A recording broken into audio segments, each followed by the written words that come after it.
Topic پر روشنی ڈالنے کی کوشش کروں گا، وہ ایک اہم عنوان ہے جس کا ہماری زندگیوں سے بڑا تعلق ہے، اور یہ بات ہر آدمی کے زبان پہ آپ نے دیکھی ہوں گی، سنی ہوں گی، یا کبھی نہ کبھی بات آئی ہوں گی کہ یار اب اس کام میں خیر و برکت نہیں رہی، اس گھر میں خیر و برکت نہیں رہی، میرے معاملات میں خیر و برکت نہیں رہی، پہلے جیسا معاملہ ایسا نہیں رہا، وغیرہ وغیرہ وغیرہ۔ یہ باتیں آپ سنتے ہیں، مطلب پہلے جو لیول آف جو بھی تھا، انکم تھا، فائدہ تھا، دل کا لگنا تھا، اطمینان کا تھا، وہ کہیں نہ کہ ڈمنش ہو گیا، کم ہو گیا، کمتر ہوتا چلا جا رہا ہے۔ تو اس کے لیے میں کیا کروں؟ تو یاد رکھیے، آج میں جو ٹاپک آپ کے سامنے رکھوں گا، یاد رکھیے وہ اس اللہ کی مخلوق کے بارے میں ہوں گا جس مخلوق سے ایک مومن کا بڑا گہرا تعلق ہے، ہونا چاہیے۔ یہ اس کی پیدائش کے پہلے سے اس سے تعلق ہے، اس کے پیدا ہونے کے بعد اس کی زندگی میں اس کا تعلق ہے، اس کے موت کے وقت اس سے تعلق ہے، موت کے بعد قبر میں اس سے تعلق ہے، اور خبر سے اٹھا جانے کے بعد پھر اس سے تعلق اور پالا پڑے گا۔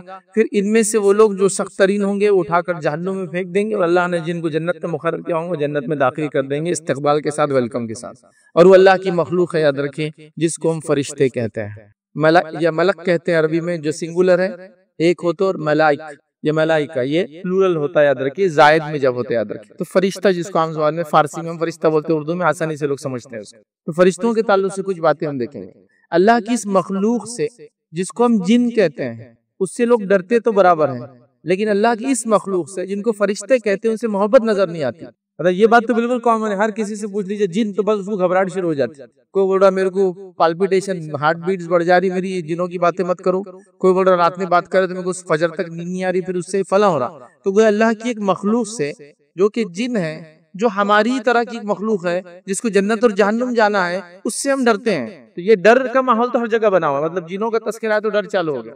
لیکن وہیں یہ ماحول امت مسلمہ میں نظر نہیں آتا ہے کہ فرشتوں سے محبت کریں، ہم ان کا تذکرہ ہم کریں، ان کے بارے میں یہ کہے کہ یہ ہمارے پاس آئے جائے تو بڑی اچھی بات ہے، چونکہ ان کی موجودگی خیر اور برکت لاتی ہے۔ چونکہ اللہ نے کچھ کو مقرر کر رکھا ہے جو آپ کے پاس خیر و برکت لاتے ہیں، کچھ آپ کی حفاظت کرتے ہیں، کچھ آپ کے ساتھ رہتے ہیں، کچھ آپ کے لیے مغفرت کی دعائیں کرتے ہیں، یہ بہت کچھ کرتے ہیں آپ کے لیے، یاد رکھیں۔ ابھی وہ ہمارا ٹاپک نہیں کہ فرشتے کیا کیا ہمارے لیے کرتے ہیں، لیکن ان سے ہمارا گہرا تعلق ہے۔ جنوں سے ہمارا کیا گہرا تعلق ہے بتائیے؟ کچھ بھی نہیں، وہ ایک مخلوق ہے ہماری جیسی، پیرلل ہمارے ساتھ جی رہی ہے۔ اور دو ہی ایسی اللہ کی مخلوق ہے جن سے روز قیامت پوچھ ہونے والی، وہ انس اور جن ہے۔ انسان اور جنات، ان سے پوچھ مطلب جنت جہنم میں صحیح غلط سے سوال اور جواب ہونے والا ہے، باقی اللہ کی مخلوقات سے نہیں ہونے والا ہے۔ جانوروں کا معاملہ تو یہ کہ وہ مٹی بنا دی جائیں گے، ختم کر دیے جائیں گے، لیکن حساب تو ہوگا ان میں، لیکن مٹی بنا دی جائیں گے۔ لیکن ہمارے حساب کے بعد ہم کو جزا اور سزا ہے، اچھے کا بدلہ ہے اچھا، اور برے کی سزا ہے، بھگتنا بھی ہے۔ دو ہی مخلوق ہیں، تو ہم ان سے ڈر رہے ہیں، لیکن ان کا تذکرہ نہیں کر رہے، جبکہ ان سے ہمارا کتنا گہرا تعلق ہے، کتنا گہرا تعلق ہے۔ ہم پیدا نہیں ہوئے، روح ابھی ڈالے جانے والی ہے، تو ایک فرشتہ آگے پوچھتا ہے اللہ کیا کرنا ہے؟ اللہ کہتا ہے اس فرشتے کو روح ڈال دے اس کے اندر۔ جب ماں کے پیٹ میں ہم 120 ڈیز، مطلب چوتھا مہینہ چالو ہو گیا، اللہ ایک کو کہتا ہے جاؤ روح پھونک دو، وہ لاتا ہے ہماری روح کو، اور ابھی جو بچہ پیٹ میں جو ہے جنین ہے جس کو بولتے ہیں، اس کے اندر روح ڈال دیتا ہے چوتھے مہینے کے۔ ہمارا تعلق ان سے وہاں سے چالو ہو گیا ہے نا، مطلب روحوں میں سے لائے ایک روح کو پیٹ میں ڈالے تو ہمارا ریلیشن بن گیا، ٹھیک ہے۔ اس کے بعد لائف میں زندگی میں رہتے ہیں تو ہمارے لیے برکت کی دعائیں کر رہے ہیں، ہمارے پاس آ رہے جا رہے ہیں، ہمارے اعمال کو لکھ رہے ہیں نا، ہر ہفتے کے اعتبار سے پیر اور جمعرات کو اعمال چڑھ رہے ہیں، ہر روز کے اعتبار سے فجر اور عصر میں اعمال چڑھ رہے ہیں۔ تو ڈیلی کی شفٹ فجر اور عصر کی ہے، اور ویکلی شفٹ جو ہے پیر اور جمعرات۔ اللہ کے رسول صلی اللہ علیہ وسلم اس روز روزہ رکھتے تھے پیر اور جمعرات، تاکہ میں اس حالت میں رہوں کہ جب میرے نام عمل پیش کیا جائے اس ویکلی جو ہے تو میں روزے سے رہوں۔ اور ڈیلی عصر اور فجر کی نماز کو امپورٹنس دیا گیا تاکہ جب فرشتے اعمال لے کر پہنچے تو ہم نماز کی حالت میں رہیں۔ ہوتا نہیں ایک آدمی بھائی باقی ٹائم کچھ بھی ہو، آخر وقت میں تو چلو کچھ نہ کچھ اچھا ہونا چاہیے، تو ہم کم از کم اس وقت عبادت کی حالت میں رہیں۔ تو یہ رپورٹنگ کر رہے ہیں ہماری، یہ برکتیں لاتے ہیں، خیر لاتے ہیں۔ ان کا غیر موجودگی نحوست لاتی ہے، یہ ہماری حفاظت بھی کرتے جب تک اللہ چاہتا ہے، اور جب اللہ نہیں چاہتا پھر ان کو ہٹا دیتا ہے، اور پھر جو بھی ہونا ہے ہم پر اٹیک ہونا ہے، یہ ہونا ہے، چیزوں کا گرنا ہو جاتا ہے۔ آپ کئی بچوں کو دیکھیے ایسے معجزاتی طور سے دیکھتے ہیں آپ بچ جاتے ہیں، آج سی سی ٹی وی کیمرے بہت ہو گئے نا، ارے اچانک دیوار گر لیکن اس سے ایک کیسا نکل گیا ہو۔ تو اللہ کو جب تک حفاظت کروانا ان سے اللہ کرواتا رہتا ہے، جب پھر ختم ہوگا وہ چھوڑ دیتا ہے۔ بلکہ اپوائنٹڈ ہے، ایک اپوائنٹڈ ہوتا ہے ہمارے ساتھ بچپن سے جو قارین ہے جنوں میں سے، وہ ہم کو صرف بہکاتا ہے، اور اللہ کی طرف سے ایک اپوائنٹڈ فرشتہ ہوتا ہے جو ہم کو خیر اور اچھائی کی باتیں ہمیشہ بولتا رہتا ہے۔ اس لیے شر اور خیر کا پہلو ایک ساتھ ہمارے دل میں دیکھتے ہیں، ابھی اتنا دیکھ کے چلے جاتا ہوں نماز کو، نہیں ابھی نماز کو جانا ہے، یہ دونوں پہلو ایک ساتھ چلتے رہتے ہیں۔ چلو یہ کھا لیتا ہوں اس لیے کہ حرام ہے، لیکن مال تو آ رہا ہے نا، دوسرا پہلو نہیں یہ حرام نہیں لینا۔ تو یہ دونوں، ایک فرشتہ آپ پہ ہے جو آپ کو اچھائی کا حکم ہمیشہ دیتے رہتا ہے، اور ایک شیطان وہ کرتا ہے۔ تو یہ ہمارے ساتھ ہے، مر جائیں گے تو یہ لینے آنے والے ہیں۔ روحوں کو لینے آتے ہیں اچھے اور بری شکل میں انسان کے اعمال کے اعتبار سے، خبر میں ڈال دیے جائیں گے تو سوال کرنے آ جائیں گے. تو ان سے ہمارا گہرا تعلق ہے، حتیٰ کہ زمین آسمان کے کئی معاملات اللہ نے ان کو دے رکھے، تو ان سے محبت ہونی چاہیے. ہم نے فکر مند ہونا چاہیے کہیں ہمارے گھروں سے دور نہ ہو جائے، ہمارے معاملات سے دور نہ ہو جائے، کیونکہ یہ جہاں موجود ہوتے ہیں وہ اللہ کے حکم سے ہوتے ہیں، اور جب موجود ہوتے ہیں تو خیر لے کر آتے ہیں، اور جب چلے جاتے ہیں تو پھر شیاطین آ جاتے ہیں اور شر ہو جاتا ہے. پھر ہم بولتے ہیں نحوست آ گئی، برکت ختم ہو گئی، پیسہ پہلے اتنا کماتے تھے اتنا پڑتا تھا اب نہیں پڑتا ہے، فلاں ہے. تو ان کی موجودگی بڑی اہمیت ہے، اور یہ اللہ کے حکم کے بغیر کہیں موجود بھی نہیں ہوتے ہیں، اور اللہ کے حکم کے بغیر کسی کے لیے دعا بھی نہیں کرتے ہیں، لیکن مومنوں کے لیے استغفار کرتے ہیں. اللہ کے جو عرش کو اٹھائے فرشتے ہیں، جو مقربین میں سے سب سے زیادہ اللہ کے نزدیک ہے، وہ مومنوں کے لیے استغفار کرتے ہیں. اب دیکھیے اللہ سے اتنے قریب ہے وہ، اور مومنوں کے لیے استغفار کرتے ہیں، تو رب العزت ان کا سنتا ہے، اس لیے کہ وہ بغیر رب العزت کے حکم کے کچھ کرتے ہی نہیں ہے. جب اللہ ان کو حکم دیتا ہے، مطلب اللہ جب کسی کو پسند کرتا ہے تو فرشتے اس سے محبت کرنے لگ جاتے ہیں، ان کا پالا آنا جانا سب شروع ہو جاتا ہے اس کے پاس. اور اللہ جب کسی سے نفرت کرتا ہے تو وہ نکل جاتے ہیں، پھر نحوست، لعنت، برائیاں، شر اور ساری چیزیں بہرحال آنا شروع ہو جاتی ہے. تو لہٰذا اس مخلوق سے محبت ضروری ہے، اس سے زیادہ جتنا جنوں سے ڈر رہے ہیں. اور جن بھی اللہ کے حکم کے بغیر کچھ نہیں کر سکتے تو وہاں ڈر رہے ہیں، لیکن یہ مخلوق جتنی اہم ہے، بڑی اہم ہے، تو وہ اصل چیز یاد رکھتے. آج میرا ٹاپک یہ مخلوق کب آتی ہے ہم سے قریب، فرشتے کب آتے ہیں، کیا فائدہ ہوتا ہے، وہ نہیں ہے. آج میرا ٹاپک ہے یہ کب چلے جاتے ہیں ہم سے دور. امپورٹنٹ چیز ہے، مطلب آتے کب ہے یہ تو ٹھیک ہے، اچھا یہ نیکی کریں گے، لیکن جاتے کب ہے، دور کیوں چلے جاتے ہیں. اگر کچھ وہ پوائنٹس و معاملات پتہ چل جائے تو انشاءاللہ ہم ایسے کوئی کام نہیں کریں گے جس سے ہم سے دور چلے جائیں. ٹھیک، اور یہ وہ باتیں یاد رکھیے جو شرک اور کفر، نفاق اس کے بعد کے درجے کی باتیں ہیں. مطلب کوئی کہے کہ میں نے یہ کیوں نہیں کہا کہ مشرک کے قریب فرشتے نہیں آتے ہیں، اور یہ وہ لیول کا بات نہیں ہو رہی. ہم وہ کریں گے ایک انسان مسلمان ہے اس کے بعد کیوں فرشتے اس کے پاس نہیں آتے، ہم وہ ٹاپک کو دیکھیں گے. ورنہ کفر کرنے سے فرشتے دور چل جائیں گے، کوئی آدمی شرک کرتا تو وہاں فرشتے نہیں ہوتے، وہاں شیاطین موجود تھے جہاں شرک ہوتا ہے، شرک کے اڈوں پر، ہے نا. تو وہ تذکرہ نہیں سے چلے کیوں جاتے ہیں، یا وہ اعمال جس سے ہم بچے جن کی وجہ سے یہ مخلوق اللہ کی چلی جاتی ہے، جو اگر آ جائے تو اللہ کے حکم سے خیر و برکت لاتی ہے، اور اللہ وہیں بھیجتا ہے جہاں خیر و برکت بھیجنا ہے، اس کو کچھ اچھا کرنا ہے کسی. تو کیوں چلی جاتی ہے؟ بہت زیادہ اعمال نہیں ہے، چند ہی اعمال ہے. ہم کوشش کریں کہ ان اعمال کو سنیں اور اپنے نفس کو بچانے کی کوشش کریں، تاکہ اللہ کی مخلوق ہمارے پاس آیا اور جایا معاملہ ان کے سلسلہ چلتا رہے، ان سے تعلق اچھا بنتا رہے. یاد رکھیے، اور میں ایک عام زبان میں یہ بات کہتا ہوں کہ ایک انسان دنیا میں چاہتا ہے کہ اس کی عزت ہو، اس کا مقام ہو، اس کا مرتبہ ہو، اس کی پہچان ہو. پہچان کا تو ہر کسی کو رہتا نا، اور ان کو تو وہ پہچانتے ہیں. وہ آدمی کو میں نے سمجھا تھا ایسا، لیکن اس کو تو وہاں گیا تو سب کھڑے ہو گئے اس کے لیے نا. وہ رسپیکٹ انسان کو اچھا لگتا ہے کوئی اس کو اگر دیتے. تو اصل میں بار بار اپنے تقریروں میں کہتا ہوں، انسان دنیا میں غریب رہے، امیر رہے، صحت مند زندگی گزارے، بیمار گزارے، جو بھی ہو، لیکن اصل اس کی پہچان اس مخلوق سے ہو جو لینے آئے. تو وہ پہچان کیوں یہ کون ہے، کس کو لینے آئے. اور وہ فرشتے جب وہ لینے آتے مومن کو تو پہچانتے ہیں کون ہے، جب آتے اس کو لینے تو اچھے اچھے ناموں سے پکارتے ہیں، جو ناموں کو پسند کرتا ہے دنیا میں. تو ہم بولیں گے یار اس کی پہچان تھی، آئے تو فرشتے پہچانتے تھے، جب آسمان پہ لے جائے تو پہچانتے تھے. چونکہ اب نیک روح جاتی ہے، آسمان کے فرشتے جو پہلے آسمان پہ ہوتے دروازے اس کے بغیر کھلتے نہیں ہیں، وہ اس کی خوشبو سے پہچان لیتے اور کہتے ہیں کون نیک روح آ رہی اوپر، کیونکہ ان کو اس کی اسمیل خوشبو آ جاتی. اور جب کوئی برا آدمی مرتا ہے تو بہت ہی اللہ تعالیٰ ان کے شکلوں کو بدلتا فرشتوں کو، اور وہ ڈراؤنی شکل میں آتے ہیں اور مار مار کے اس کو نکالتے ہیں. اور جب اس کو بدبودار لباس پہناتے ہیں، جب آسمان پہ لے جاتے ہیں تو پہلے آسمان پہ فرشتے بولتے ہیں اس کو آنے کی اجازت نہیں، پھینک دو اس کو نیچے، اس کو پہلے آسمان سے نیچے پٹک دیتے ہیں. تو پھر پہچان اگر انسان کی چاہے دنیا میں جیسی بھی زندگی گزارا ہو، ٹاٹ کے تہلوں پر زندگی گزار لیا ہو، پھٹے ہوئے کپڑے پہن کے گزار لیا ہو، غربت میں جی لیا ہو، ہے نا، لیکن جب آنکھ بند ہو تو وہ پہچانتے ہو تو بھائی یہ اصل پہچان ہے. اگر کسی کو موت کے فرشتوں نے پہچان لیا اور اچھے سے پہچان لیا، مطلب وہ تو کامیاب انسان. ہم کہیں گے یار اس کی پہچان بہت اوپر تک ہے، یقیناً اس سے اوپر کیا پہچان ہو سکتی. تو فرشتوں سے تعلقات اچھے ہونا بہت ضروری. چلیے آئیے اب وہ کیا اعمال ہے جو دنیا میں ہم کرنے سے یہ مخلوق دور چلی جاتی ہے، جن سے ہمارا اتنا گہرا تعلق ہے، ہر چیز کر رہی ہے، ہماری پیدائش پر موجود ہے، مطلب روح لا رہی ہے اور اس کی زندگی میں موجود ہے، حفاظت کر رہی ہے، دعائیں کر رہی ہے، اعمال لا رہی ہے، لے جا رہی ہے، معاملات بھی کر رہی ہے ہمارے لیے. بارش کے تعلق سے حدیث کے اندر آتا ہے کہ جو ہے بادلوں کے لیے فرشتے اپوائنٹڈ ہوتے ہیں، وہ کوڑوں سے ان کو مارتے ہیں اور ہاک کر لے جاتے ہیں جہاں وہ برسانا چاہتے ہیں اللہ کے حکم سے. ٹھیک، تو بہرحال یہ مخلوق کیوں چلی جاتی ہے؟ تو وہ اس کام پہ جاتی ہے جو اللہ کو پسند نہیں ہے، اور ان لوگوں کے پاس اور ان کام پہ موجود ہے جو اللہ کا جہاں ذکر ہوتا ہے. تو کہاں ذکر ہوتا ہے، کہاں فائدہ ہوتا ہے وہ نہیں لیں گے، کہاں سے چلی جاتی. تو آئیے بہت کم پوائنٹ ہے وہ آپ کے سامنے. تو پہلا پوائنٹ یاد رکھیے، اس گھر سے فرشتے چلے جاتے یا دور ہو جاتے یا نہیں آتے جس گھر کے اندر، یاد رکھیے، کتا یا تصویر ہو. یاد رکھیے کتا اور تصویر ہونے سے فرشتے چلے جاتے ہیں. اب یہ بڑا امپورٹنٹ پوائنٹ یاد رکھیے. یہ اب نہیں کر سکتے. لیکن اس سے پہلے ایک وضاحت کر دوں، یہ ہے کہ اگر کتا شکار کے لیے پالا جا رہا ہے، کتا حفاظت کے لیے پالا جا رہا ہے، تو اس کتے کو گھر سے آپ باہر رکھ سکتے ہیں، وہ مسئلہ نہیں. چونکہ کتے کو خامخواہ رکھنا جیسے شوق کے لیے کسی نے رکھ لیا، تو اللہ کے رسول صلی اللہ علیہ وسلم نے فرمایا اس کا ہر روز ایک قرات اجر کم ہو جاتا ہے. اور قرات کیا ہے؟ بہت پہاڑ سے برابر، اس کے برابر یا اس سے زیادہ ایک قرات ہوتا ہے، تو ڈیلی مائنس ہو جاتا ہے اگر شوق کو پالا تو. لیکن ضرورت کے لیے پالا، حفاظت ہو سکتی ہے، جو ریوڑ ہوتے ہیں جانور وغیرہ ان کو جمع کرنے کا معاملہ ہو سکتا ہے، پرسنل سیفٹی کے لیے ہو سکتا ہے، یا کچھ چیزیں آ رہی ہے اور جا رہی ہے جس پہ آپ بارڈر پر ہے، یا آپ ایسے شخص ہیں جن کے پاس تو سونگنے کے لیے جانور ہوتے ہیں کتے کہ بھائی دیکھیں کوئی خطرناک چیز تو نہیں اندر آ رہی جا رہی ہے نا، ہوتا ہے ایسا، تو یہ تو حفاظت ہے، یہ مسئلہ نہیں. لیکن ان کو بھی گھر سے باہر رکھنا ہے. مطلب اس کو آپ کہیں گے آپ کا ایک رہنے کا گھر ہے، اس کا صحن ہوتا ہے، آنگن ہوتا ہے، خالی ایریا جو وہاں رکھیں گے آپ، اندر نہیں گھر. تو وہ بہرحال اس حد تک ٹھیک ہے، یہ ضرورتیں اور مجبوریاں ہیں، یہ ایک الگ بات ہے. لیکن عام حالت میں اگر کتا اور تصویر گھر میں ہے تو وہ فرشتے وہاں نہیں آتے.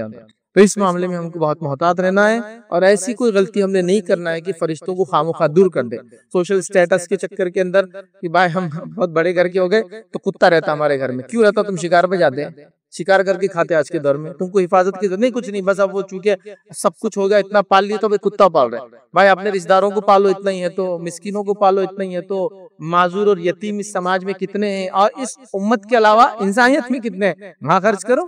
ورنہ یہ بھی میں نے دیکھا کہ سوشل سٹیٹس کے چکر کے اندر کتے پالے جا رہے ہیں اور کتوں کی وہ خدمت کی جا رہی ہے جو گھر میں پڑا ہوا بوڑھا ہے اس کی نہیں کی جا رہی. کتوں کا پیخانہ صاف کیا جا رہا ہے، کتوں کو پیخانہ کرانے کے لیے گھمانے لے جایا جا رہا ہے.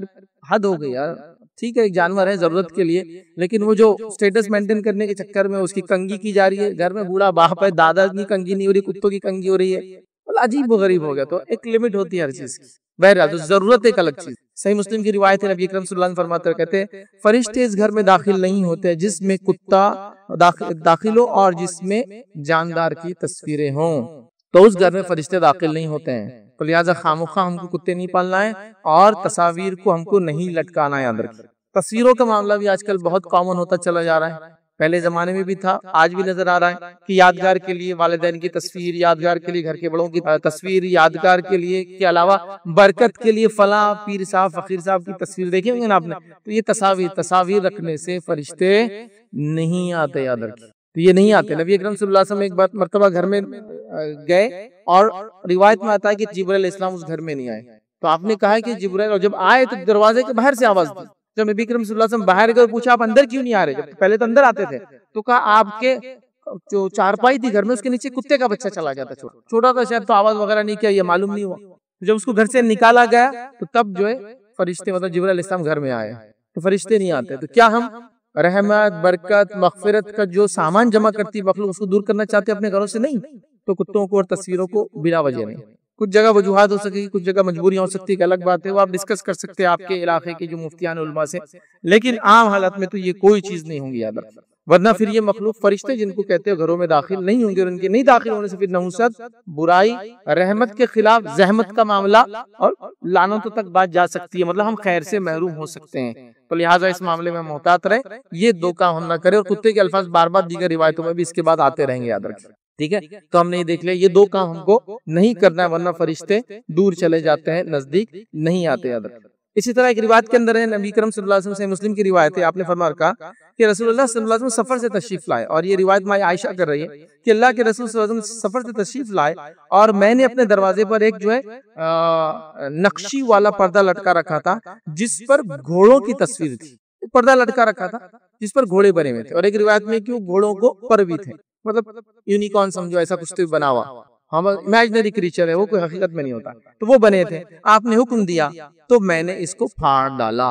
اس سے ایک پتہ چلا ایسے پردے ہونا نہیں چاہیے اس پہ جانداروں کی تصویریں ہو، چاہے وہ چرند ہو چاہے پرند ہو، مطلب جس کو کہیں گے اڑنے والے پرندے ہو یا پھر چرنے والے جانور ہو. یاد رکھیں اگر ہے تو اس کو مٹا دے، مسخ کر دے. اور یہاں اللہ کے رسول نے تو ناپسند کیا، تو وہاں عائشہ نے اس کو پھاڑ ہی دیا سیدھا. اب پھاڑ نہیں سکتے، قیمت زیادہ تھی، تو چہروں کو مسخ کر دے، مٹا دے کہ پھر نظر نہ آئے کہ اس کے پیچھے کیا تھا. لیکن یہاں ایک بات بتا دو، چہروں کی جب بات ہو رہی ہے، تصویر جو ہوتا ہے یاد رکھیے اس کے لیے کچھ کنڈیشن سے کسی چیز کو تصویر ہونے کے لیے. ورنہ لوگ پوچھتے ہیں کبھی کرو شرٹس پہ چھوٹے چھوٹے لوگو ہوتے ہیں اور اس پہ کبھی اونٹ، کبھی مگرمچھ، کبھی مطلب الو، کبھی چیل، کچھ نہ کچھ ہوتے ہیں. تو دیکھیں تصویر کے لیے جو کنڈیشن ہے وہ یہ ہے کہ کسی بھی چیز کی صورت کے لیے جو کنڈیشن، تصویر صورت سے لفظ آتا، سورہ کہتے ہیں عربی کے اندر، تصویر اسی سے لفظ آتا ہے، صورت ہونا کمپلسری، کوئی جسم کسی کا اگر کسی جگہ ہو تو تصویر میں نہیں آتا ہے، تصویر کے لیے چہرہ ہونا کمپلسری ہے، صورت ہونا کمپلسری، اور صورت 3 چیزوں سے مکمل ہوتی ہے، ان میں سے ایک چیز بھی نکل جائے تو اس کو تصویر نہیں کہتے ہیں، پھر وہ ہوتا ہے آنکھ، ناک اور کان کا موجود ہونا، تو وہ چھوٹے چھوٹے لوگوں میں تو کچھ بھی نہیں دکھتا، نہ آنکھ دکھتی، نہ کان دکھتی، نہ ناک دکھتی، اسی لیے آپ دیکھیں گے عربی جو عرب علاقوں کے اندر بہت ساری ٹیکسٹ بک بھی ہوتی ہے بچوں کی، تو بغیر آنکھ کی چھاپتے ہیں، مطلب انسان ہے، بتانا ہے کوئی ڈائیگرام تو آنکھ مٹا دیتے ہیں اس کی، چونکہ آنکھ غائب ہوگی تو تصویر نہیں بچا، آنکھ، ناک اور کان ہونے سے تصویر بن جاتی ہے، تو کسی تصویر کے اندر آنکھ، ناک، کان دکھ رہا ہے تو نہیں ہوں گی، اسی لیے آپ دیکھیں بہت سارے لوگ کارٹونز بھی بناتے ہیں جو مسلمان ملکوں وغیرہ میں، تو آپ دیکھیں آنکھ نہیں ہوتی کارٹون کی، خالی ایسا کچھ تو بھی آتے جاتے رہتا آنکھ کے پاس، یا کان نکال دیتے، ناک نکال دیتے اس کی، تو اس سے صورت نہیں رہتی پھر باقی، تو یہ رولنگ ہے اس کی یاد رکھیں، تو صورت تصویر کب ہوتی ہے، ورنہ چھوٹی چھوٹی چیزوں کو بھی لوگ پھر پھاڑنا شروع کر دیتے ہیں، لوگ اس کو نکالنا، اس کی ضرورت نہیں ہے، اس میں تو دکھتا بھی نہیں ہے، وہ اتنا بڑا بھی ہو تو نہیں دکھتا ہے، چونکہ اس کے اندر خالی آؤٹ لائن ہوتا ہے، وہ تصویر، صورت تو ہوتی نہیں جانور کی بھی اس میں، ٹھیک ہے، تو لہٰذا اس چیز کو ہم سمجھیں، تو جہاں تصویریں ہوں اور جہاں کتا ہو یاد رکھیں وہاں نہیں آتے، اور تصویروں کے تعلق سے، صورت کے تعلق سے بات دیکھیے، اور کتوں کے تعلق سے ڈیٹیل میں دیکھیں۔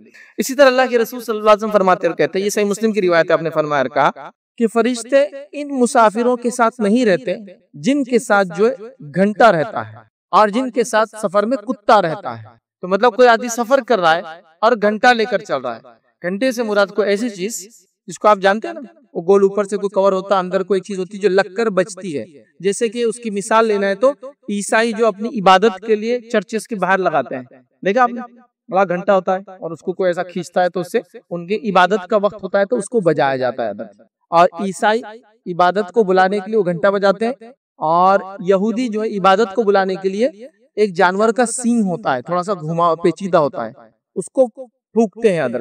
جب نبی اکرم صلی اللہ علیہ وسلم نے سوچا جب نماز فرض ہوئی تو کیسے بلایا جائے، مشورہ لیا گیا صحابہ سے کہ کیسے بلایا جائے، تو کسی نے کہا ہم گھنٹہ بجائیں گے جیسا عیسائی، تو آپ نے کہا تو عیسائیت کی مشابہت ہوتا ہے، کسی نے کہا ہم مسور پھونکیں گے وہ جیسا جیوز کرتے ہیں، تو کہا وہ بھی ٹھیک نہیں، مشابہت ہے، تو کہا ٹھیک ہے طے کرتے ہیں۔ اس کے بعد ایک صحابی سوئے، جا کر سو کر انہوں نے خواب میں یہ الفاظ سنے جو اذان ہم دیتے ہیں، پھر وہ اذان کے الفاظ سنے اور آ کر اللہ کے رسول صلی اللہ علیہ وسلم، میں نے خواب میں دیکھا، آپ نے کہا بڑے اچھے الفاظ ہیں، یہ اذان کے الفاظ ہوں گے، یہی اذان کے الفاظ ہوں گے، یاد رکھیں۔ اور اذان جو ہوتی ہے، چونکہ ایک مسئلہ نکل گیا تو مختصر بتا رہا ہوں، اذان جو ہوتی ہے یاد رکھیے وہ 2 قسم سے دی جاتی ہے، ہمارے پاس ایک ہی قسم سے دی جاتی ہے، اور بہرحال کوئی مسئلہ نہیں، وہ ریگولر ہے اور ایک دم کامن ہے، اس میں ہوتا اللہ اکبر، اللہ اکبر، اللہ اکبر، اللہ اکبر، یہ ہم 4 بار پڑھتے ہیں، لیکن اذان کی دوسری قسم ہے، یہ سارے الفاظ کو اس سے ڈبل پڑھتے ہیں، مطلب 4 کو 8 بار پڑھتے ہیں، 2 کو 4 بار پڑھتے ہیں، ٹھیک ہے، جیسے اللہ اکبر، اللہ اکبر، اللہ اکبر، اللہ اکبر، اللہ اکبر، اللہ اکبر، اللہ اکبر، اللہ اکبر، اشہد ان لا الہ الا اللہ، اشہد ان لا الہ الا اللہ، اشہد ان لا، ایسا ہوتا ہے تیز، اور دوسرا والا ہلو، تیز دوسرا ہلو، تو اس میں ڈبل ہو جاتے ہیں۔ تو جو دوہری اذان ہوتی ہے اس کی اقامت دوہری دی جاتی ہے، مطلب اذان کا آدھا اقامت ہوتی ہے، تو ہمارے پاس اذان اکھیری ہوتی ہے، اقامت دوہری ہوتی ہے، اگر اذان دوہری ہے تو اقامت دوہری ہونا، اذان اکھیری ہے تو اقامت اکھیری ہونا، مطلب اگر اذان آپ یہ والی دے رہے اللہ اکبر، اللہ اکبر، اللہ اکبر، اللہ اکبر، اشہد ان لا الہ، یہ والی اذان دے رہے تو اقامت کیسی ہوگی، اللہ اکبر، اللہ اکبر، اشہد ان لا الہ الا اللہ، اشہد ان محمد رسول اللہ، حی علی الصلاۃ، حی علی الفلاح، قد قامت الصلاۃ، قد قامت الصلاۃ، اللہ اکبر، اللہ لا الہ الا اللہ، یہ اقامت ہوگی۔ اور جب دوہری اذان دیں گے آپ جس میں 8 بار پڑھا جائے گا تو اس کی اقامت کیسی ہوگی، پھر اللہ اکبر، اللہ اکبر، اللہ اکبر، اللہ اکبر، اشہد ان لا الہ الا اللہ، اشہد ان لا الہ الا اللہ، اشہد ان محمد رسول، ہے نا، تو بس اذان اکھیری دی جاتی ہے، اقامت دوہری، لیکن کوئی مسئلہ نہیں، کوئی مسئلہ، علم کے لیے بتا رہا ہوں کہ تو کوئی بہت سے لوگ سعودی جاتے بولتے ہیں اذان اقامت اکھیری کیوں ہوتی ہے، ہمارے پاس مسجد کے اندر اذان ہم اقامت اکھیری دیتے ہیں، اکھیری اس لیے دیتے ہیں اقامت ہم کہ اذان اکھیری ہوتی ہیں، جبکہ اذان کے 2 ٹائپس، جب دوہری اذان تو دوہری اقامت، اکھیری اذان تو اکھیری، بہرحال تو اللہ کے رسول صلی اللہ علیہ وسلم نے یہ کیا، تو گھنٹہ تو جو بچتا ہے یاد رکھے، تو اس کے ایک مثال وہ بڑا بھی ہو سکتا ہے، سائز میں چھوٹا ہو سکتا ہے، سفر میں ہو تو گھنٹہ استعمال نہ کرے، اس زمانے میں عرب جب نکلتے سفر میں تو گھنٹے وغیرہ استعمال کرتے تاکہ لوگوں کو لوکیشن بتائے، ہم کہاں ہیں وغیرہ کرے، تو یہ درست نہیں، یاد رکھے۔ اور کہا سفر میں اگر کوئی جا رہا ہے اور کتا لے جا رہا ہے، سفر میں کتا حفاظت کے لیے جایا جا سکتا، پھر وہ بات ہو چکی ہے کتے کی حفاظت کے لیے، لیکن شوقیہ طور سے رکھ رہے ہیں یہ درست و جائز نہیں ہوں گا، یاد رکھے، ٹھیک۔ اسی طرح ایک اور روایت ہے جسے مسلم کی، اس میں نبی اکرم صلی اللہ علیہ وسلم فرماتے ہیں، کہتے ہیں گھنٹہ جو ہے شیطان کا باجا ہے، جو گھنٹہ ہے جو بجایا جا رہا ہے وہ شیطان کا باجا، یاد رکھیں۔ اب کوئی آدمی جو گھنٹہ بجاتا ہے یا گھنٹی بجاتا ہے ہم اس کو برا نہیں کہہ رہے، لیکن اسلام میں ہر قسم کی میوزک حرام ہے، چاہے وہ گھنٹی سے آتی ہو، گھنٹے سے آتی ہو یا کسی اور انسٹرومنٹ سے آتی ہو، تو ہم لوگوں کا معاملہ کسی ایک مذہب کے خلاف نہیں بلکہ ہم گھنٹی اور گھنٹے کی بات کر رہے ہیں۔ ہمارے پاس ہر میوزیکل انسٹرومنٹ جائز نہیں، سوائے اس کے کہ ایک میوزیکل انسٹرومنٹ جس کو دف بولا جاتا ہے، وہ دف کو جو ہے بجایا جا سکتا ہے، اور وہ ایسا ہوتا ہے کہ ایک ڈفلی سمجھ لیجیے انڈیا میں جو ہوتی ہے، ایک طرف سے ہوتا ہے ایک طرف سے خالی ہوتا ہے، اور اس کو کچھ مواقع پر نبی اکرم صلی اللہ علیہ وسلم نے بجانے کا حکم دیا ہے. جیسے کہ کسی کے پاس شادی وغیرہ ہو تو بجا لیا جائے، کوئی مسئلہ نہیں. گھر میں عورتیں بجائیں گی کہ سڑک پہ نکل کے نہیں، ٹھیک ہے، تو وہاں کر لیا جائے. کسی نے نظر مانگی ہو، اللہ کے رسول صلی اللہ علیہ وسلم ایک بار بیٹھے تھے، ایک خاتون نے کہا اللہ کے رسول میں نے نظر مانگی تھی کہ میں اگر یہ میرا کام ہو جائے تو آپ کے قریب آ کے دف کو بجاؤں گی. تو کہا تو نے مانگ لی نظر تو بجا لے. تو پتا چلا کسی نے نظر مانگ لی تو بجا لے سکتی ہے، شادی ہو جائے تو اس کو بجایا جا سکتا ہے. تو چند مواقع بہرحال، اس کو ہر جگہ نہیں، وہ بھی ٹھیک، تو وہ اتنا اجازت. تو لہٰذا آپ نے کہا کہ گھنٹہ جو ہے وہ شیطان کا باجا ہے، مطلب اس سے وہ خوش ہوتا ہے. تو لہٰذا لوگ آج کل گھنٹی تو نہیں لگاتے، لیکن ایک ہوا سے بجنے والی چیزیں بہت گھروں میں کامن لٹکا دیتے.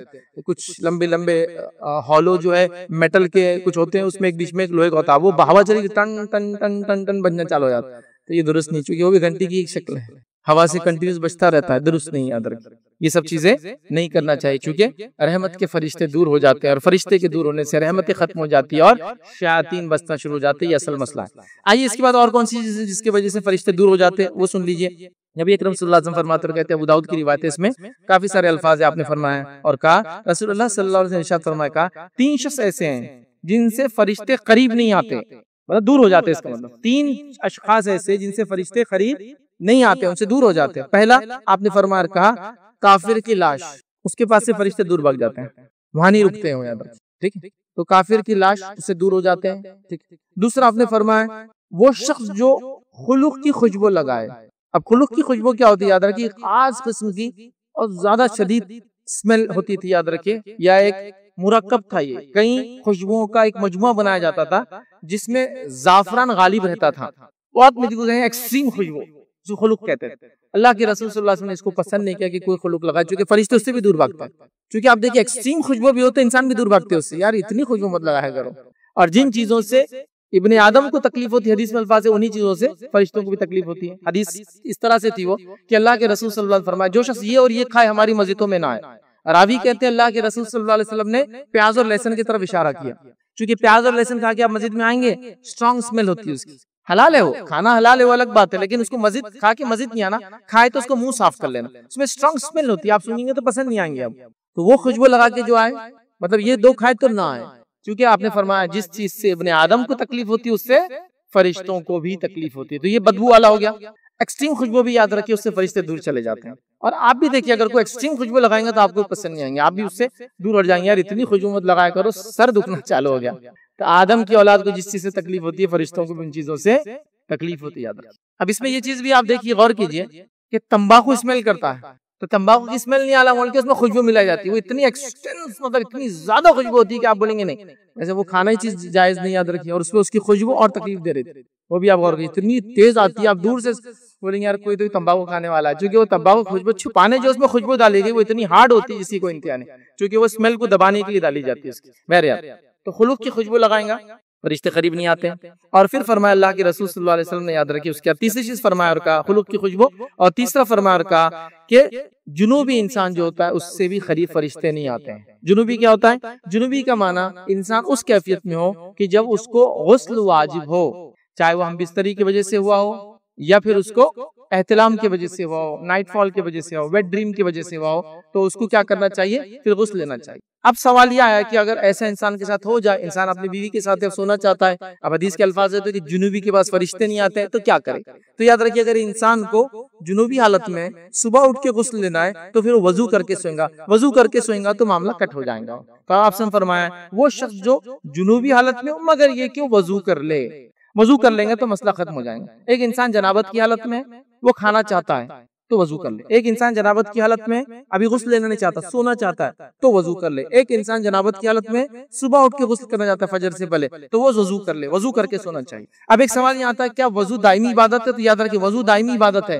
غسل ہو نہ ہو آپ الگ سے وضو کر سکتے ہیں، مطلب غسل نہ ہو تو وضو کر کے نماز نہیں پڑھ سکتے آپ. بولنے کا مطلب یہ غسل نہ بھی ہو تو وضو کریں گے تو اجر و ثواب ملتا ہے اس کا. بہت سے لوگ سوال کرتے ہیں ارے غسل ہی نہیں تو وضو کر کے کیا فائدہ؟ یہ مسئلہ مردوں کے لیے تو زیادہ نہیں ہے، عورتوں کے لیے مسئلہ کب کام آ سکتا ہے؟ جب وہ حیض کی حالت میں ہو. کئی دنوں تک جو ہے غسل نہیں کرتے، چونکہ اب غسل کرے بھی تو فائدہ نہیں ہے، وضو تو کر سکتے ہیں، چونکہ وضو دائمی عبادت ہے۔ وضو کیا فائدہ دے گا؟ وضو وہ سارے فائدے دے گا جو وضو کی فائدے روایتوں کے اندر آتے، وضو کر کے جو سو جائے تو فرشتے اس کے لیے دعا کرتے ہیں، وضو کر کے فلاں۔ غسل کے بعد وضو کرنے سے نماز پڑھ سکتا ہے، لیکن غسل نہ ہو بھی تو وضو کیا جا سکتا ہے، حالانکہ اس سے کوئی عبادت نہیں ہوگی، لیکن وضو خود اپنے آپ میں ایک دائمی عبادت ہے۔ کیا آدمی جنابت کی حالت میں ہے، مطلب اس کو غسل نہیں ہے تو نماز نہیں ہوں گی، لیکن وضو کر کے سوئے، کیوں کہا جا رہا ہے؟ وضو دائمی عبادت، جس کے نتیجے میں جو فرشتے جنابت کی حالت میں ایک انسان سے دور ہو جاتے ہیں وہ دور نہیں ہوں گے، یاد رکھیں، ٹھیک ہے؟ تو لہٰذا اس روایت کے اندر 3 باتیں آ گئی۔ کافر کی لاش سے فرشتے دور ہو جاتے ہیں، دوسرا یاد رکھیے ایک مخصوص قسم کی تیز خوشبو ہے، خلق جس کو کہا جاتا ہے عربی کے اندر، اس سے لگانے سے فرشتے دور ہوتے ہیں، ہم آج کے زمانے کا بہت زیادہ شدید خوشبو۔ تیسرا جو ہم نے دیکھا اس کے اندر یاد رکھیے کہ اگر جنابت کی حالت میں ایک انسان ہو تو فرشتے اس سے دور ہو جاتے ہیں، سوائے اس کے کہ وضو کر لے۔ تو لہٰذا بچہ ہے، بڑا ہے، سونا چاہتا ہے، صبح اٹھ کے غسل لیں گا، شام میں انتظام نہیں تو بہرحال وہ وضو کر لے اور پھر سو جائے، اور وضو دائمی عبادت ہے۔ اور ایک مسئلہ میں نے بتا دیا، خواتین بھی جو ہے وضو وغیرہ اس حالت میں بہرحال وہ کر سکتے ہیں، حالانکہ وہ غسل نہیں کر سکتے، نماز نہیں پڑھیں گے، لیکن وضو والی عبادت کرتے رہے، جیسا منہ تو دھو رہے ہیں نا، وضو کریں، کیا اس میں مسئلہ بہرحال؟ تو یہ ذہن میں رکھنے کے لیے بہرحال ہوا۔ آئیے اس کے علاوہ اور کیا چیز ہے جس سے یاد رکھے فرشتے نہیں ہے، تو یہ آخری پوائنٹ رہے گا ہمارا اس موضوع کے اس ٹاپک کے اندر، چونکہ میں نے شروع میں کہا تھا بہت چند چیزیں جس کی وجہ سے فرشتے ہم سے دور ہوتے ہیں، اور وہ یاد رکھیے جھوٹ بولنے والے سے فرشتے دور چلے جاتے ہیں، جھوٹ بولنے والے سے فرشتے دور چلے جاتے ہیں۔ آئیے جامع ترمذی کی روایت کے الفاظ سنیے، جب کوئی انسان جھوٹ بولتا ہے تو اس کے جھوٹ کی بدبو سے فرشتے 1 میل دور اس سے چلے جاتے ہیں، 1 میل دور، مائل جس کو کہتے ہیں یاد رکھیں، 1 میل اپروکسیمیٹلی 1.5 کلومیٹر سے لے کر 1 کلومیٹر اور 700 میٹر تک ہوتا ہے، یاد رکھیں، میل مائل اس کو جو ہے انگلش میں بولتے ہیں، وہ میل ہوتا ہے ہمارے پاس، یاد رکھیں 1 میل دور چلے جاتے ہیں اس سے جب وہ آدمی جھوٹ بولتا ہے، چونکہ جب آدمی جھوٹ بولتا ہے تو اس کے منہ سے ایک بدبو نکلتی ہے، اور جب بدبو رہتی ہے وہ ہم کو تو نہیں آتی بہرحال اس کی، لیکن فرشتے اس کو سونگ لیتے ہیں اور اس بدبو کی وجہ سے وہ انسان سے دور ہو جاتے ہیں، یاد رکھیں۔ لیکن اب جھوٹ کا معاملہ کیا ہے، یاد رکھیں، یہ اتنا ہو چکا جس کی کوئی انتہا نہیں، حالانکہ فرشتے سے دور چلے جاتے ہیں۔ جھوٹ بولنے کی وجہ سے ایک گناہ انسان کے نام عمل میں لکھ دیا جاتا ہے۔ نبی اکرم صلی اللہ علیہ وسلم موجود تھے اور ایک صحابی غالباً ان کا نام عامر تھا، ان کی والدہ وہاں موجود تھی، اور اللہ کے رسول صلی اللہ علیہ وسلم کے سامنے انہوں نے کیا کیا، ہاتھ کو بند رکھا مٹھی کو، اور کہا آؤ میرے پاس میں کچھ دوں گی، بچوں کو بولتے نا آؤ میرے پاس کچھ دوں گی، تو اللہ کے رسول صلی اللہ علیہ وسلم نے کہا کیا دینے والی ہو، بلا رہی ہو نا بچے، کیا دینے والی ہو؟ تو کہا اللہ کے رسول صلی اللہ علیہ وسلم، ہاتھ کھولا تو کھجور ہے، یہ دینے والی ہو۔ ہاں اگر تم ایسا نہ کرتی تو ایک جھوٹ تمہارے نام پہ لکھ دیا جاتا، مطلب بچوں کو بھی آپ جھوٹ نہیں بول سکتے، آپ کچھ اور بول کے سمجھائیے، بچوں کو جھوٹ بولنا ایک دم عام بات ہے، بولتے نہیں بچوں کو جھوٹ بولا جا سکتا، ایسا وہ اندھیرے میں جائیں گے تو بڈھا آئیں گا، کون بڈھا ہے وہ، اور کیوں آئیں گا، اور کیوں ڈراتے ہو بچوں کو فالتو چیزوں سے بچپن سے، ایسا خوف جو خوف انہوں کبھی ہونا ہی نہیں چاہیے، جھوٹ بھی ہو گیا ایک تو، کون بڈھا آئیں گا اندر سے، کچھ بھی نہیں، مطلب آپ بولے جن بھوت آئیں گا، غلط بات ہے نا، کیوں ڈرا رہا ہے؟ اس سے بچوں کو اندھیرے سے ڈر پیدا ہوتا ہے، جھوٹ بولا آپ نے، یا بچے پوچھ رہے آپ سے کوئی سوال کر رہے کہ اور وہ بجلی کیوں کڑکتی، ارے وہ الیکٹرک شارٹ سرکٹ ہو جاتا آسمان میں، جان دو تم کہاں چکر میں جا رہے ہیں، غلط بات کیوں بولے آپ بتائیے، اس کو کیسا ہوتا ہے، گرم ہوائیں اور ٹھنڈی ہوائیں جب ملتی ہے جس علاقے کے اندر ہے نا، تو اس کی وجہ سے وہ ٹکراؤ ہوتا ہے دونوں کے اندر، اور اس کے اندر گرمی پیدا ہوتی ہے اور اس سے بجلی کڑک کے باہر نکلتی ہے، نہیں آتا تو بولتے بیٹا میرے کو نہیں معلوم، سائنٹیفک ریزن اسکول میں جا کے ٹیچر سے پوچھ لو، جھوٹ مت بولو اس کو، یا پھر کوئی بات ہے جو فیوچر میں کرنے والے تو انشاءاللہ کے ساتھ بولو، جیسا مثال کے طور پر مجھے گاڑی چاہیے فلاں ہوگا، انشاءاللہ دیکھیں گے، اب آپ نے اللہ پہ ڈال دیا بات کے حالات رہے تو ہو جائیں گے، ٹھیک ہے، تو بہرحال جھوٹ نہیں، تو بچوں سے جھوٹ نہیں، تو اللہ کے رسول موجود تھے، صحابیہ نے ہاتھ بند کر کے بچے سے کہا کچھ دوں گی، آپ نے کہا تیرے نام ایک جھوٹ لکھ دیا تھا اگر تو کچھ نہ دیتی، اور انہوں نے کہا اللہ کے رسول صلی اللہ علیہ وسلم میرے پاس ایک کھجور ہے، تو آپ نے ان کو وہ کھجور دیا تھا۔ جھوٹ بولنے سے فرشتے دور چلے جاتے ہیں، جھوٹ اتنا بڑا گناہ ہے، یاد رکھیں اس کی کوئی انتہا نہیں، لیکن بڑی تعجب کی بات ہے ہم اس کو بہت معمولی لیتے ہیں، یہ بڑی عجیب بات ہے، یہ بڑی عجیب بات ہے، آپ تھوڑا سا اس پہ غور کرو، فرسٹ ورلڈ کنٹریز کے اندر، دنیا کے جو جدید ترین ممالک کہلاتے ہیں، اس کے اندر ان کے سیاستداں بھی جھوٹ نہیں بولتے ہیں، مطلب آپ انداز لیں، ہمارے پاس تو اس کے بغیر سیاستداں کوئی پولیٹیشین بن ہی نہیں سکتا، وہ لوگ تک جھوٹ نہیں بول سکتے، سیاستداں تک جھوٹ نہیں بولتے ہیں، اتنے مطلب پابند ہوتے، چونکہ ان کا جھوٹ پکڑا جائے گا تو وہ ذلیل محسوس کریں گا، اپنے آپ کو ذلیل محسوس کریں گا، تو بہت مطلب جس کو کہیں گے وہ ہو جائیں گا اور آپ سے معافی مانگیں گے، ادھر یہ بڑی عجیب بات ہے، ادھر کی مطلب اسلامی اصول اور ضوابط ان لوگوں نے لے لیے، انہوں نے لے لی، کتنی تعجب کی بات ہے، ہمارے پاس تو ایک آدمی اپنے آپ کو مومن مطلب اعلیٰ درجے کا پتہ نہیں کیا کیا بیان کر، اور کہہ رہا جھوٹ بولنا جائز ہے، گالی دینا جائز ہے، گھما دینا جائز ہے، کچھ بھی کر رہا ہے، بس مطلب ہر چیز اس کے لیے جائز ہو جا رہی ہے، جتنا دیندار لیول پہ جا رہا ہے اتنا زیادہ جھوٹ بول رہا ہے، گھر میں بیٹھ کے فیس بک یوز کر رہا اور بول رہا ہے بزی ہے میں، جھوٹ کے ایک درجہ بدلا ہوگا، چونکہ اس سے مقام بنے گا نا، میں بار بار نہیں ملوں گا، تھوڑے دن تک بھگاتے رہوں گا تو لوگ پتہ چلیں گا میرے پاس 10 بار آئے تو میں ملتا ہوں، یہ حالت ہے، یاد رکھیں تو لہٰذا جھوٹ نہیں، جھوٹ بولنے سے فرشتے دور چلے جاتے ہیں۔ اور جھوٹ کے بارے میں کیا کہوں، آخری بات کہہ کے ختم کر رہا ہوں، شرک بھی جھوٹ کی قسم ہے۔ جھوٹ کا دائرہ اتنا بڑا ہے، شرک بھی جو اللہ کے ساتھ شریک کی جاتے ہیں وہ جھوٹے معبودان ہیں نا، تو شرک بھی جھوٹ کی قسم ہے۔ اس سے آپ سمجھو جھوٹ کتنی خطرناک چیز ہے۔ اسی لیے حدیث میں الفاظ ہے، انسان جھوٹ بولتا ہے، جھوٹ بولتا ہے، جھوٹ بولتا ہے حتیٰ کہ اس کا نام جھوٹوں میں لکھ دیا جاتا ہے، مطلب ہمیشہ کے لیے جھوٹا ہو جاتا ہے۔ اب بولیں گے کہ 2-3-4 بار جھوٹ بولا، بار بار بول تو نام ہی لکھ دیا گیا، اب وہ سچوں میں نہیں۔ اور ایک انسان سچ بولتا ہے اور پھر سچ بولتا ہے، اسی کوشش کرتا ہے سچوں میں اس کا نام لکھ دیا جاتا ہے ہمیشہ کے لیے، تو شرک بھی جھوٹ کی قسم ہے۔ تو جھوٹ کتنی خطرناک چیز ہے، اندازہ لگائیے۔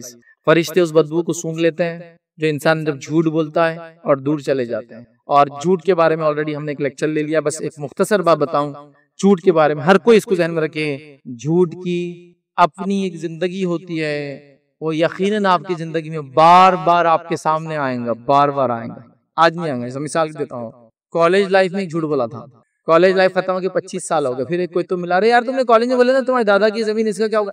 جھوٹ تھا۔ آئی پھر بات میرے سامنے، پھر ایک نیا جھوٹ بولتا ہوں، وہ بھیج دیا، اس پہ کیس ہو گیا، ابھی وہ ڈسپیوٹیڈ پراپرٹی بن گئی، ابھی فلاں ہو گیا، پھر جھوٹ بولا۔ پھر مرتے وقت کوئی تو بات آئیں گے، تم نے ایک بار بولے تھے، بار بار آئیں گا، ری اٹیسٹ کرنا پڑے گا، یا تو معافی مانگ لو گا بول کے جھوٹ بولا تھا، ختم کرو قصے کو، نہیں تو اس کی اپنی لائف ہے، یہ آپ کے سامنے بار بار آئیں گا، بار بار آگے تکلیف دیں گا۔ یاد رکھیں، ایسے ایسے مقامات پر آئیں گے آپ سوچیں گے کاش کہ میں نے کبھی جھوٹ نہ بولا ہوتا۔ سچ تھوڑا مشکل ہوتا ہے، لیکن ایک ٹائم ہی ہے نا، ایک ٹائم ہی ہے جھٹکا جو بھی ہے کہ آپ نے سچ بول دیا، ایک ہی بار ہے وہ جھٹکا، سامنے والے کو بھی لگا، آپ کو بھی لگا کہ یار ایسا بولتے ہیں کہ میں آیا تھا اور آپ نے سے بھی ہے، لیکن میں نے سچ بولا، میں نہیں مل سکتا تھا آپ سے، وجہ کیا تھی کہ میں ایسا تھا، ہو گیا۔ لیکن کیا اتنی بات کے لیے ٹھیک ہے تھوڑا سا ہوں گا، ختم ہوں گا، لیکن آپ نے جھوٹ بول دیا میں یہاں تھا وہاں تھا، اگلی بار وہ بات آ گیا، آپ تو اس دن بولے وہاں تھے، اور اب کیا بولوں کہاں تھا، پھر اس کو بول رہے کہ تو بول کہ میں وہاں تھا، تو وہ بھی جھوٹ بول رہا کہ جھوٹ کی اپنی زندگی چالو ہو جاتی ہے۔ تو جھوٹ زندگی میں یاد رکھو، وہ سامنے آئیں گا، فرشتوں کو آپ سے دور کر دیں گا، رحمت کو اللہ کی دور کر دیں گا۔ جھوٹے انسان کے بہت برا حال ہوتا ہے، یاد رکھیے، دنیا میں بھی ایک بہت بری زندگی جیتا ہے جھوٹا، آخرت میں بھی بری زندگی جیتا ہے۔ اور اگر جھوٹ کچھ اور چیزوں کے ساتھ کمبینیشن میں مل جائے تو وہ پکا منافق بھی ہو جاتا ہے، چونکہ منافق کے لیے جو پرلے درجے کا ہوتا ہے، جو 4 چیزیں جس سے وہ مل کر پکا منافق ہو جاتا ہے، اس میں پہلی چیز ہے اذا حدث کذب، جب بات کرتا ہے تو جھوٹ بولتا ہے، جب امانت رکھی جاتی ہے خیانت کرتا ہے، جب لڑائی جھگڑا ہوتا ہے تو گالی گلوچ کرتا ہے۔ تو یہ چیزیں مل جائیں گی تو آپ پکے منافق کا انگریڈینٹ، فرسٹ انگریڈینٹ یہ ہے کہ انسان جھوٹ بولتا ہے۔ وہ کیا اعمال ہیں جن اعمال کے کرنے سے اللہ رب العزت کی یہ مخلوق نازل ہوتی ہے، اترتی ہے، آتی ہے، گواہ بنتی ہے، دیکھتی ہے، لکھتی ہے، اور رب العزت کو جا کر رپورٹ پیش کر دیتی ہے کہ تیرے بندوں کو فلاں فلاں ہم نے پایا، حالانکہ اللہ تعالیٰ کو کسی چیز کی ضرورت نہیں ہے، اللہ تعالیٰ مکمل طور سے جانتا ہے کہ ان کے بندے کیا کرتے ہیں اور کب کرتے ہیں، پھر بھی اللہ رب العزت نے چونکہ انہیں ہم پر گواہ بنا دیا ہے، یہ آ کر اللہ کو رپورٹ دیتے ہیں۔ تو آئیے چند اعمال، میں یقیناً آج پورے وہ عمل نہیں رکھ سکوں گا جن اعمال کی وجہ سے یا بدولت فرشتے اترتے ہیں، لیکن انشاءاللہ ان میں سے کچھ عمل ضرور رکھوں گا، اور جو عمل میں نے خاص چنے ہیں یہ وہ عمل ہے جو کرنے میں کوئی بہت محال نہیں، مطلب بہت خطرناک والے عمل نہیں رکھ رہا ہوں کہ فرشتے فلاں کے لیے آ جائیں گے، یہ وہ عمل ہے بہت چھوٹے ہیں، چھوٹے سے مراد ہماری مشقت کے اعتبار سے، اللہ کے نزدیک بہت بڑے اس لیے تو فرشتے اتر رہے ہیں، لیکن ہماری مشقت اور تکلیف کے اعتبار سے بہت چھوٹے ہیں، لیکن اللہ کے بعد بہت درجہ رکھتے ہیں، تبھی تو اللہ رب العزت ان کم مشقت والے اعمال پر فرشتوں کو نازل کر دیتا ہے۔ تو میں نے چن کے چند اعمال آپ کے سامنے رکھوں گا، لیکن یقیناً یہ پورے اعمال نہیں ہیں، ان اعمالوں میں سے کچھ اعمال ہیں جن عمل کے کرنے سے، جن عملوں کے اور نیک عمل کے کرنے سے فرشتے اترتے ہیں، گواہ بنتے ہیں، دیکھتے ہیں، جو کہ برکت کا، رحمت کا، اللہ کی رضا کا اور انشاءاللہ عزیز سفارش کا ذریعہ بھی بنیں گے روز قیامت، ٹھیک ہے، برکت آئیں گی، رحمت آئیں گی، سفارش کریں گے، ٹھیک ہے۔ تو بہرحال آئیے وہ چند اعمال ہم دیکھتے ہیں۔ سب سے پہلا عمل جس عمل کے کرنے سے فرشتے نازل ہوتے ہیں، فرشتے آ جاتے ہیں، وہ عمل کیا ہے؟ ٹھیک، تو سب سے پہلا عمل یہ ہے جس کے کرنے سے انشاءاللہ عزیز فرشتے نازل ہوتے ہیں، وہ ہے کہ باوضو سونے سے فرشتے نازل ہوتے ہیں۔ سونے کو انسان جا رہا ہے، کیسے سونا ہے؟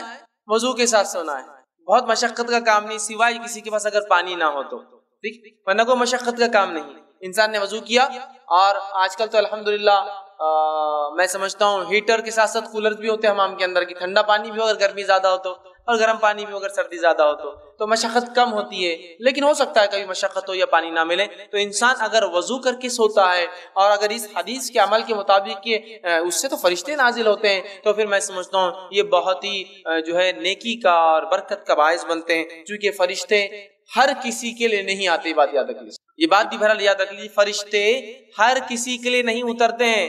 جن سے رب راضی ہوتا ہے، آیت ہم دیکھ چکے، جن سے رب راضی ہوتا ہے انہی کے لیے اترتے ہیں. تو لہٰذا باوضو ہو کر جو شخص سوتا ہے فرشتے اس کے لیے اترتے ہیں اور نازل ہوتے ہیں. صحیح الجامع کی روایت ہے، نبی اکرم صلی اللہ علیہ وسلم فرمایا، عبداللہ بن عباس رضی اللہ عنہما اس کے راوی فرماتے اور کہتے ہیں اللہ کے رسول صلی اللہ علیہ وسلم فرمایا اور کہا، ان جسموں کو پاک کرو، ان جسموں کو پاک کرو، صاف کرو، دھو اس کا معنی ہے پاک کرو، اللہ تعالیٰ تمہیں پاکیزگی عطا فرمائیں گا.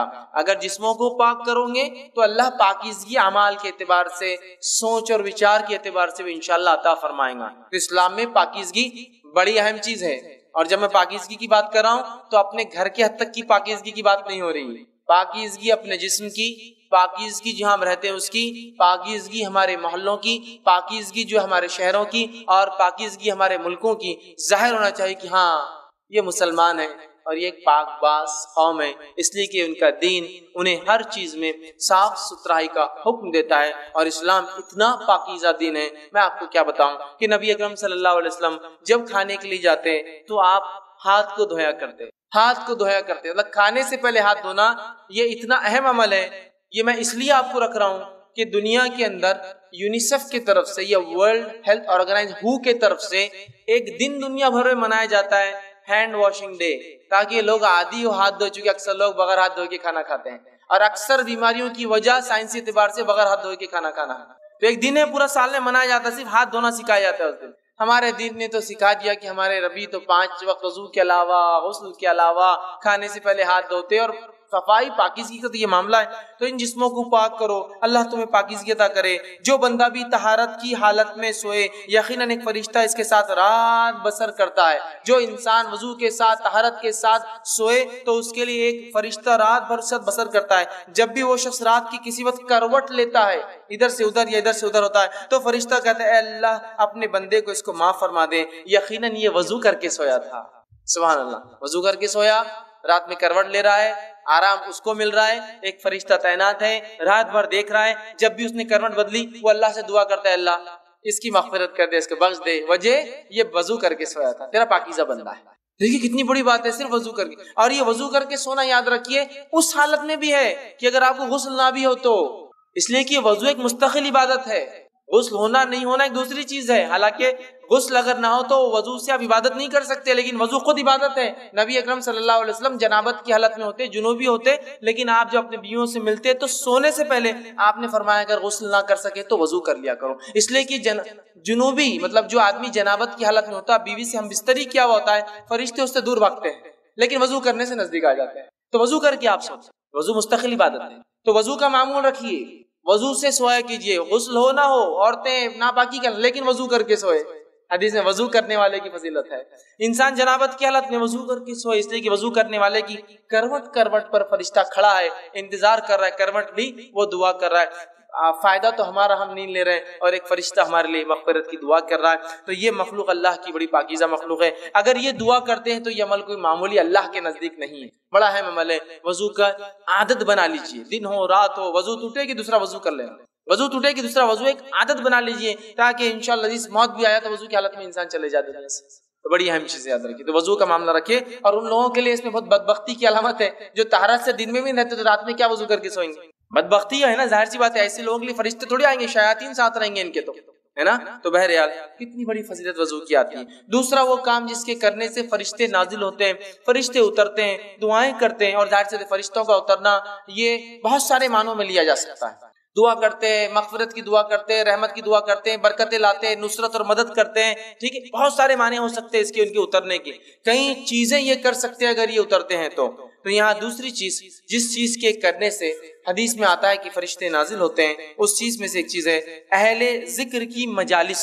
ایسے لوگ جو اللہ کا ذکر کرتے ہیں ان مجالس کو بھی فرشتے گھیر لیتے ہیں، مطلب ان کے لیے نازل ہوتے، اترتے ہیں، نہ صرف اترتے ہیں بلکہ گھیر لیتے ہیں۔ آئیے تھوڑا سا حدیث کو، جو کہ بخاری کی روایت ہے، میں حدیث کے پورے الفاظ آپ کے سامنے رکھنے کی کوشش کرتا ہوں کہ کیا فائدے اللہ کے ذکر کی مجلس کے، اور اللہ کے رسول نے لعنت بھیجی ایسی مجلسوں پر جو اللہ کے ذکر سے شروع اور ختم نہیں ہوتی ہے۔ تو آئیے سنیے، بخاری کی روایت آپ سے فرماتے ہیں اللہ تعالیٰ کے کچھ فرشتے ایسے ہیں جو ذکر کرنے والی مجلسوں کو، مجلس مطلب کچھ لوگ بیٹھے اور اللہ کے ذکر سے ہر بار مراد نہیں کہ آپ بیٹھ کے سبحان اللہ انشاءاللہ ماشاءاللہ کہتے رہے، بلکہ اس کا معنی یہ جہاں بھی اللہ کا ذکر ہوتا ہے، بات ہوتی ہے۔ تو آپ فرماتے ہیں ذکر والوں کو تلاش کرتے ہوئے جو ہے راستوں میں گھومتے پھرتے رہتے ہیں، جب وہ کسی ایسی جماعت کو، ایسی مجلس کو پاتے ہیں جو اللہ کا ذکر میں مصروف ہوتی ہے، تو وہ ایک دوسرے کو پکار کر کہتے ہیں آ جاؤ، جو کام کے لیے آئے تھے یہاں ہو رہا ہے۔ وہ مطلب فرشتے اپنی پیٹرولنگ پہ نکلے ہوئے گھوم رہے ہیں، تلاش کر رہے ہیں لوگوں، جیسے ان کو اپنے ٹارگٹ آڈینس مل گیا فوراً کہا چلو سب آ جاؤ، ادھر ایک کام ہو رہا ہے جس کے لیے ہم گھوم رہے تھے۔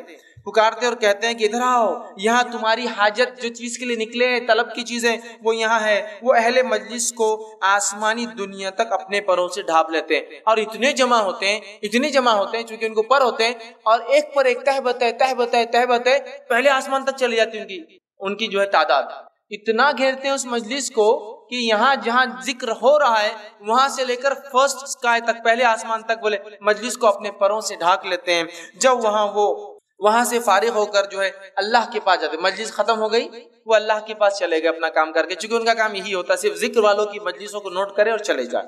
تو وہ جو ہے ان کا رب ان سے پوچھتا ہے، حالانکہ اس کو سب پتا ہوتا ہے، اللہ پھر بھی ان سے سوال کرتا ہے، حالانکہ اللہ کو حاجت نہیں، اسے پتا ہے کہ کیا ہوا تھا، سوال کرتا ہے اور جو ہے وہ پوچھتا ہے۔ اللہ تعالیٰ کہتا ہے میرے بندے کیا کہہ رہے تھے، کیا کر رہے تھے وہ؟ تو فرشتے جواب دیتے ہیں وہ تیری تسبیح، تکبیر، تحمید اور تمجید بیان کر رہے تھے، تیری بزرگی، پاکیزگی، بڑائی بیان کر رہے تھے وہ لوگ۔ پھر اللہ تعالیٰ ان سے پوچھتا ہے کیا انہوں نے مجھے دیکھا ہے؟ کیا وہ لوگ جو میرے بارے میں اتنا کچھ کر رہے تھے کیا مجھے دیکھا ہے؟ فرشتے کہتے اللہ کی قسم انہوں نے تجھے نہیں دیکھا، اللہ تیری قسم تجھے دیکھا نہیں انہوں نے، لیکن پھر بھی کرتے ہیں دیکھا ہے۔ اللہ تعالیٰ فرماتا ہے اگر وہ مجھے دیکھ لے تو ان کا کیا حال ہوگا؟ پھر جب بغیر دیکھے وہ یہ سب کر رہے تھے اپنی مجلسوں میں، تو اے فرشتوں اگر مجھے دیکھ لے تو کیا ہوگا؟ تو فرشتے جواب دیتے ہیں، فرماتے ہیں فرشتے عرض کرتے ہیں اگر وہ تجھے دیکھ لے تو تیری اس سے بھی زیادہ عبادت کرنے لگیں گے۔ اگر دیکھ لے، جب نہیں دیکھا تو اتنی کر رہے تھے، اے اللہ اگر دیکھ لے تو بہت کریں گے۔ آگے یہ ہوتا ہے اس سے بھی زیادہ تیری بزرگی جو ہے اور اس کی جو بڑائی بیان کریں گے، پاکیزگی بیان کریں گے۔ تو اللہ تعالیٰ سوال کرتا ہے وہ کیا مانگ رہے تھے، ان کا سوال کیا تھا جو چیز مانگ رہے تھے؟ فرشتے فرماتے جواب دیتے ہیں وہ تجھ سے تیری جنت مانگ رہے تھے۔ انسان ظاہر سی بات ہے دنیا میں کوئی بھی عمل کیوں کرتا ہے؟ جنت کا متلاشی طلبگار ہوتا ہے، تو وہ تجھ سے تیری جنت مانگ رہے تھے۔ اللہ تعالیٰ فرماتا ہے اور کہتا ہے کیا انہوں نے میری جنت دیکھی ہے جو مانگ رہے تھے مجھ سے؟ تو فرشتے کہتے ہیں اللہ تیری قسم انہوں نے جنت دیکھی نہیں ہوگی۔ اللہ فرماتا ہے اگر دیکھ لے تو وہ کہتے ہیں اگر وہ جنت دیکھ لے تو کیا ہی حال ہوگا ان کا، مطلب اور بڑھ چڑھ کے کریں گے۔ اگر ایک انسان کو یہ کہا جائے کہ یہ ملیں گا، 10ویں پاس ہو جاؤ تو گاڑی دلائیں گے، گاڑی آئی نہیں ہاتھ میں ابھی، تو خوشی کی لہر دوڑ اٹھتی۔ تو اللہ پوچھتا ہے کیا جنت دیکھی ہے کیا انہوں نے؟ تو وہ فرشتے کہتے ہیں اللہ تیری قسم جنت نہیں دیکھی۔ تو اللہ پوچھتا ہے اگر دیکھ لے تو کیا حال ہوگا ان لوگوں کا؟ تو وہ جو ہے اسے اگر دیکھ لے تو اس کے لیے ان کی حرص طلب اور شدید ہو جائیں گے۔ اللہ اگر تو دکھا دے تو بہت شدت سے وہ اعمال کریں گے جس اعمال کی وجہ سے تو جنت دیتا ہے، بہت شدید طلب ان کی بڑھ جائیں گی اور اس میں ان کی رغبت اور زیادہ ہو جائیں گی۔ اللہ تعالیٰ پوچھتا ہے وہ کس چیز سے پناہ مانگ رہے تھے؟ چلو مانگ تو جنت رہتے لیکن کس چیز سے میری پناہ چاہتے تھے؟ تو فرشتے کہتے ہیں، عرض کرتے ہیں وہ جہنم کی آنکھ سے تیری پناہ مانگ رہے تھے اللہ۔ تو اللہ تعالیٰ سوال کرتا ہے کیا انہوں نے جہنم کو دیکھا ہے؟ تو فرشتے جواب دیتے ہیں، فرماتے ہیں، عرض کرتے ہیں تیری قسم ہے اللہ انہوں نے جہنم کو ابھی دیکھا نہیں ہے۔ اللہ تعالیٰ فرماتا ہے اگر دیکھ لے تو کیا حال ہوگا؟ تو فرشتے کہتے ہیں اگر دیکھ لے تو اس سے کئی زیادہ اور بھاگیں گے اور دوڑیں گے اور عمل کریں گے۔ جنت بھی دیکھیں گے تو بھاگیں گے، جہنم بھی دیکھیں گے تو نیکی کی طرف بھاگیں گے، گناہوں کو مطلب چھوڑ دیں گے، دوڑیں گے۔ فرمایا اللہ تعالیٰ پھر فرماتا ہے بس میں تمہیں اس بات کا گواہ، وٹنس بناتا ہوں۔ اب تم نے یہ سب کہہ دیا، رپورٹ دے دی، تو بس میں اب تمہیں اس بات کا گواہ بناتا ہوں کہ میں نے ان تمام کو جو اس مجلس میں بیٹھے ہیں بخش دیا، مغفرت کر۔ تو آپ سب فرماتے ہیں جو فرشتوں کو اللہ یہ کہتا ہے اس مجلس میں سے، فرشتوں کی مجلس میں، گروپ میں سے ایک کہتا ہے، ایک فرشتہ سوال کرتا ہے اللہ آپ سب کو بخش دے رہے، تو سب کو معاف کر دے رہا ہے مجلس میں، حالانکہ اس مجلس میں کچھ ایسے بندے تھے جو ایسا جا رہے تھے، جاتے جاتے 2 منٹ آ کر بیٹھ گئے, مطلب تھوڑی دیر آ کر بیٹھ گئے. ان کی نیت بھی نہیں تھی, ان کا کوئی انٹینٹ نیت بھی نہیں تھی کہ اس مجلس میں خاص آئے, اس کے لیے سفر کرے. بس ایسے گزر رہے تھے, کسی نے دیکھا مجلس چل رہی ہے, آئے مجلس میں بیٹھے, کچھ باتیں مجلس میں سن لی, ٹھیک ہے. تو اللہ رب العزت جواب دیتا ہے اس فرشتے کو جو سوال کرتا ہے, ایک تو نیت سے نہیں آیا تھا, بس یوں ہی بیٹھ کر چلا گیا, اور تو نے تو سب کو معاف کر دیا ساری مجلس میں. تو اللہ تعالیٰ جواب دیتا ہے اور فرماتا ہے یہ اللہ کو یاد کرنے والے ہم نشین ہیں کہ ان کے ساتھ بیٹھنے والے بھی محروم نہیں رہتے. اللہ کی مجلس, اس کا ذکر, اس کی بات اتنی اہم ہے کہ اللہ رب العزت فرماتا ہے ان میں خالی چلتے ہوئے بغیر نیت کے بیٹھنے والا بھی محروم نہیں رہتا ہے. اس لیے علماء لکھتے ہیں اچھے لوگوں کی صحبت بڑی اہم چیز ہے. یہاں اچھے اور نیک لوگ جمع تھے, جس میں ایک انسان یوں ہی چلتے چلتے آ کر بیٹھ گیا تو اپنی مغفرت کروا کر نکل گیا وہاں سے. نیک لوگوں کی صحبت معمولی چیز نہیں ہے, ہمیں چاہیے کہ ہم نیک لوگوں کی صحبت اختیار کریں, اس لیے کہ صحبت بہت اثر انداز چیز ہوتی ہے. بہرحال تو اللہ کے ذکر کرنے والی مجلسوں کو فرشتے گھیر لیتے, نازل ہوتے ہیں. تیسری چیز, قرآن پڑھتے وقت جو ہے سکینت لے کر فرشتے اترتے ہیں. تیسرا کام جسے کرنے سے فرشتے اترتے ہیں وہ کیا ہے؟ قرآن کا جو ہے قرآن کی تلاوت. صحیح مسلم کی روایت ہے, نبی اکرم صلی اللہ علیہ وسلم فرماتے اور کہتے ہیں ایک شخص سورہ کہف پڑھ رہا تھا اور اس کے یہاں جو ہے 2 لمبی رسیوں سے اس نے اپنا گھوڑا باندھ رکھا تھا. سو اس پر ایک بدلی آنے لگی. وہ جب سورہ کہف پڑھنے لگا تو ایک بدلی بادل آنے لگی اور وہ گھومنے لگی, مطلب وہ بادل جو ہے گھومنے لگی, وہ بدلی جو تھی گھومنے لگی اور قریب آنے لگی. جیسے جیسے وہ پڑھ رہا تھا ویسے ویسے قریب آ رہی تھی. اس کا گھوڑا اس کو دیکھ کر بدکنے لگا, ڈرنے لگا کہ کیا ہو رہا ہے. پھر جب صبح ہوئی تو وہ نبی اکرم صلی اللہ علیہ وسلم کے پاس آیا اور ذکر کیا اللہ کے رسول ایسا ایسا ہوا. تو آپ نے فرمایا یہ جو تسکین ہے جو قرآن کی برکت سے اتر رہی تھی, اور ایک روایت میں وہ فرشتے تھے جو سکینت کو لے کر تجھ پر اتر رہے تھے. تو قرآن کی تلاوت اور بالخصوص سورہ کہف کی تلاوت کرنے سے سکینت اترتی ہے, اور سکینت کو جو لاتے ہیں وہ ہوتے ہیں فرشتے. تو اگر کوئی انسان تلاوت قرآن کرتا ہے تو سکینت طاری ہوتی ہے. اللہ ہم پر رحم کرے. ہمارے گھروں میں تو قرآن کبھی کبھار کھلتا ہے. اگر پوچھا جائے, میں آپ سے بدگمانی نہیں کر رہا ہوں لیکن ایک عام سوال, عام بات کہہ رہا ہوں, کسی سے پوچھا ہے آخری بار قرآن کب پڑھے تھے, تو دادا کا انتقال ہوا تھا نا تو تب نکلا تھا. اب کب ہوں گا, تو اب انتظار کر رہے ہیں, کوئی اور جائیں گا تو پڑھ دیں گے. پھر اس کے لیے یہی حالت.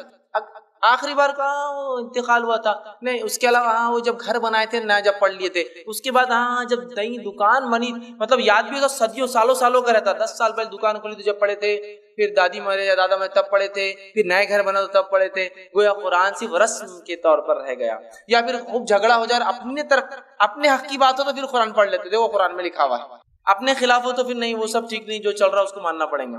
تو قرآن سے آج دوری ہے. صرف قرآن پڑھنے والے کے لیے اگر سکینت اور فرشتے اترتے ہیں تو پڑھ کر عمل کر کے اس کو دوسروں تک پہنچانے والوں کے لیے کیا کیا نہیں ہوتا ہوں. اگر سٹارٹنگ میں یہ حال ہے تو جب شروعات اس درجے کی ہے تو خاتمہ کس انداز کا ہوگا, یہ اندازہ لگا لیجیے. اسی طرح فرشتے جن لوگوں کے لیے اترتے ہیں ان میں سے ایک ہے مسجد میں قرآن پڑھنے اور پڑھانے والوں پر فرشتے نازل ہوتے ہیں. ایک تو قرآن پڑھنا عام, مسجد میں پڑھنا مطلب مسجد ایسی جگہ ہے جہاں اللہ کا ذکر کرنا چاہیے, اور قرآن اس میں سب سے افضل ہے, یاد رکھیے بہت افضل ذکر. تو لہٰذا مسجد میں اگر قرآن پڑھے اور پڑھائے, پڑھنے اور پڑھانے والوں کے لیے فرشتے نازل ہوتے ہیں. ابو ہریرہ رضی اللہ عنہ حدیث کے راوی فرماتے اور کہتے ہیں, یہ صحیح مسلم کی روایت ہے, جو شخص, میرا حدیث لمبی ہے اس کا خالی وہ ٹکڑا رکھتا ہوں, جب لوگ اللہ تعالیٰ کی کتاب پڑھنے اور پڑھانے کے لیے اللہ تعالیٰ کے گھروں میں سے کسی گھر میں جمع ہوتے ہیں تو ان پر اللہ تعالیٰ کی رحمت اترتی ہے جو انہیں ڈھانپ لیتی ہے.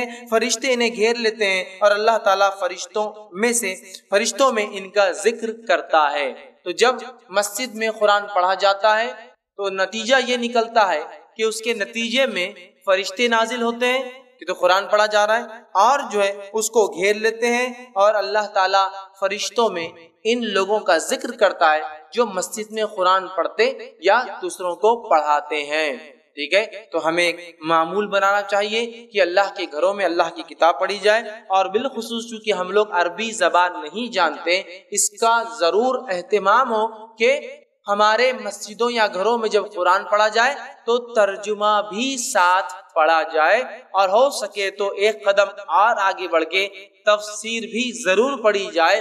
اس میں کھلے طور سے کہتا ہوں جو بہتر لگتا ہے پڑھیے آپ کے نزدیک، میں کوئی نام بھی نہیں لیتا ہوں آپ سے، بس اللہ کی کتاب کو کھولیے، چونکہ اللہ کی کتاب کی خصوصیت ہے۔ علامہ ابن تیمیہ رحمہ اللہ فرماتے ہیں کہ جب کوئی شخص قرآن کی غلط تفسیر کرتا ہے تو اگلی آیتیں فوراً اس کو رد کر دیتی ہیں، تو اس لیے ہمارا ایمان اور عقیدہ ہے کوئی اس کی غلط نہیں کر سکتا، جب بھی پکڑا جاتا ہے، اور کہیں نہ کہیں لوگ نکل کر پھر صحیح چیز کی طرف آتے ہیں۔ میں کہتا ہوں پڑھیے تو صحیح، عادت تو ڈالیے نا، یہ تم کون سی جماعت کے بلبل کون سا پڑھنا، ارے جو تم کو پسند ہے بھیا، میں بولتا بھی نہیں ہوں کچھ، شروعات تو کرو، پڑھو تو صحیح۔ نماز پڑھو تو کوئی یہ نہیں بول سکتا نماز پڑھو کا معنی ایکسرسائز کرو، نماز ہی بولیں گے نا، شروع تو ہو، لگو تو صحیح اس کتاب سے، تعلق تو جوڑو، حق کی طرف پہنچ جاؤں گی۔ لیکن حالت یہ ہے کہ کتاب کھلتی ہی صدیوں میں ہے، کسی گھر میں جا کے کہہ دیا ذرا قرآن لاؤ، بولتا رہے قرآن لاؤ، بولے تو اللہ سیڑھی لاؤ، آپ بولتے قرآن لاؤ، بول رہے میں تم سیڑھی، وہ اوپر رکھا ہوا رہتا ہے نا، وہ وہاں تو سیڑھی لگتی ہے اس کے لیے، وہ تو لیڈر کے بغیر اوپر چڑھ بھی نہیں سکتے ہم،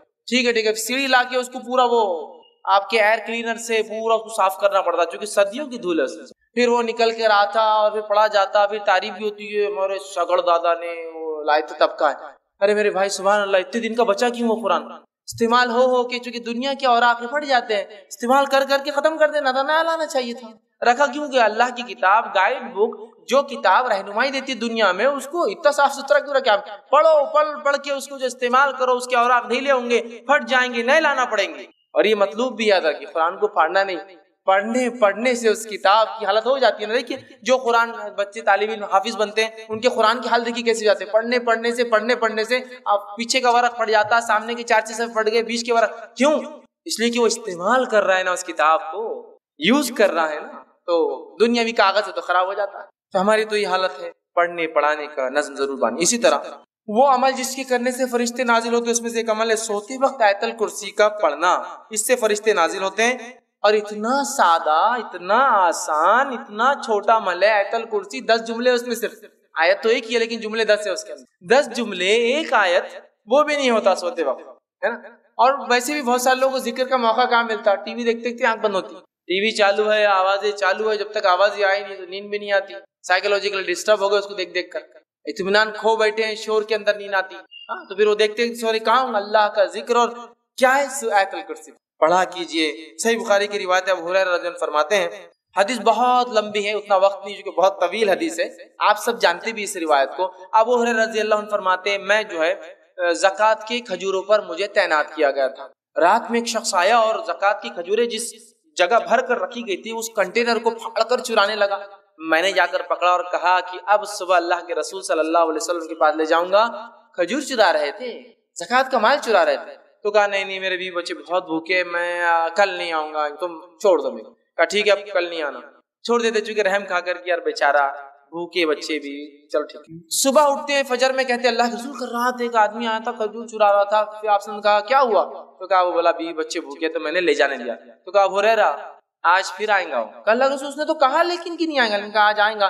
ابو ہریرہ رضی اللہ عنہ فرماتے اب تو میں مستعد تھا، چونکہ آپ نے بول دیے تھے اب آئیں گا تو بس شور آنے ہی والا، میں کھڑا تھا اور آیا وہ، پھر چرا تھا، پھر میں نے پکڑا، کہا آج تو گیا، اب تو لے جاؤں گا آپ سب کے سامنے اور صبح ذلیل کروں گا، چوری کر رہا تھا، تو کہا نہیں میرے بھی بچے بھوکے تھے، میں پریشان تھا، اب کل نہیں آؤں گا، یہ وعدہ رہا، کہا ٹھیک ہے چلے جاؤ، رحم کھا لیا۔ تیسرے دن پھر یہ ہوا، دوسرے دن آپ کے پاس فجر میں ملے، آپ نے فرمایا کیا ہوا رات، تو کہا اللہ کے رسول صلی اللہ علیہ وسلم آپ نے کہا تھا وہ آیا اور میں بالکل تعینات تھا، پھر کہاں ہے، تو کہا میں نے چھوڑ دیا رحم کھا کر، کیوں، تو بولے وہ اس کی بیوی بچے بھوکے تھے، پھر میرے سے بڑی آہو بکا کرنے لگا، گزارش ہے چھوڑ دو، کہا ابو ہریرہ آج پھر آئیں گا، کہا آج پھر تو کہاں آ جانے والا، تو ابو ہریرہ فرماتے ہیں میں نے سوچ لیا کہ آج تو اس کو نہیں چھوڑوں گا، گیا آج۔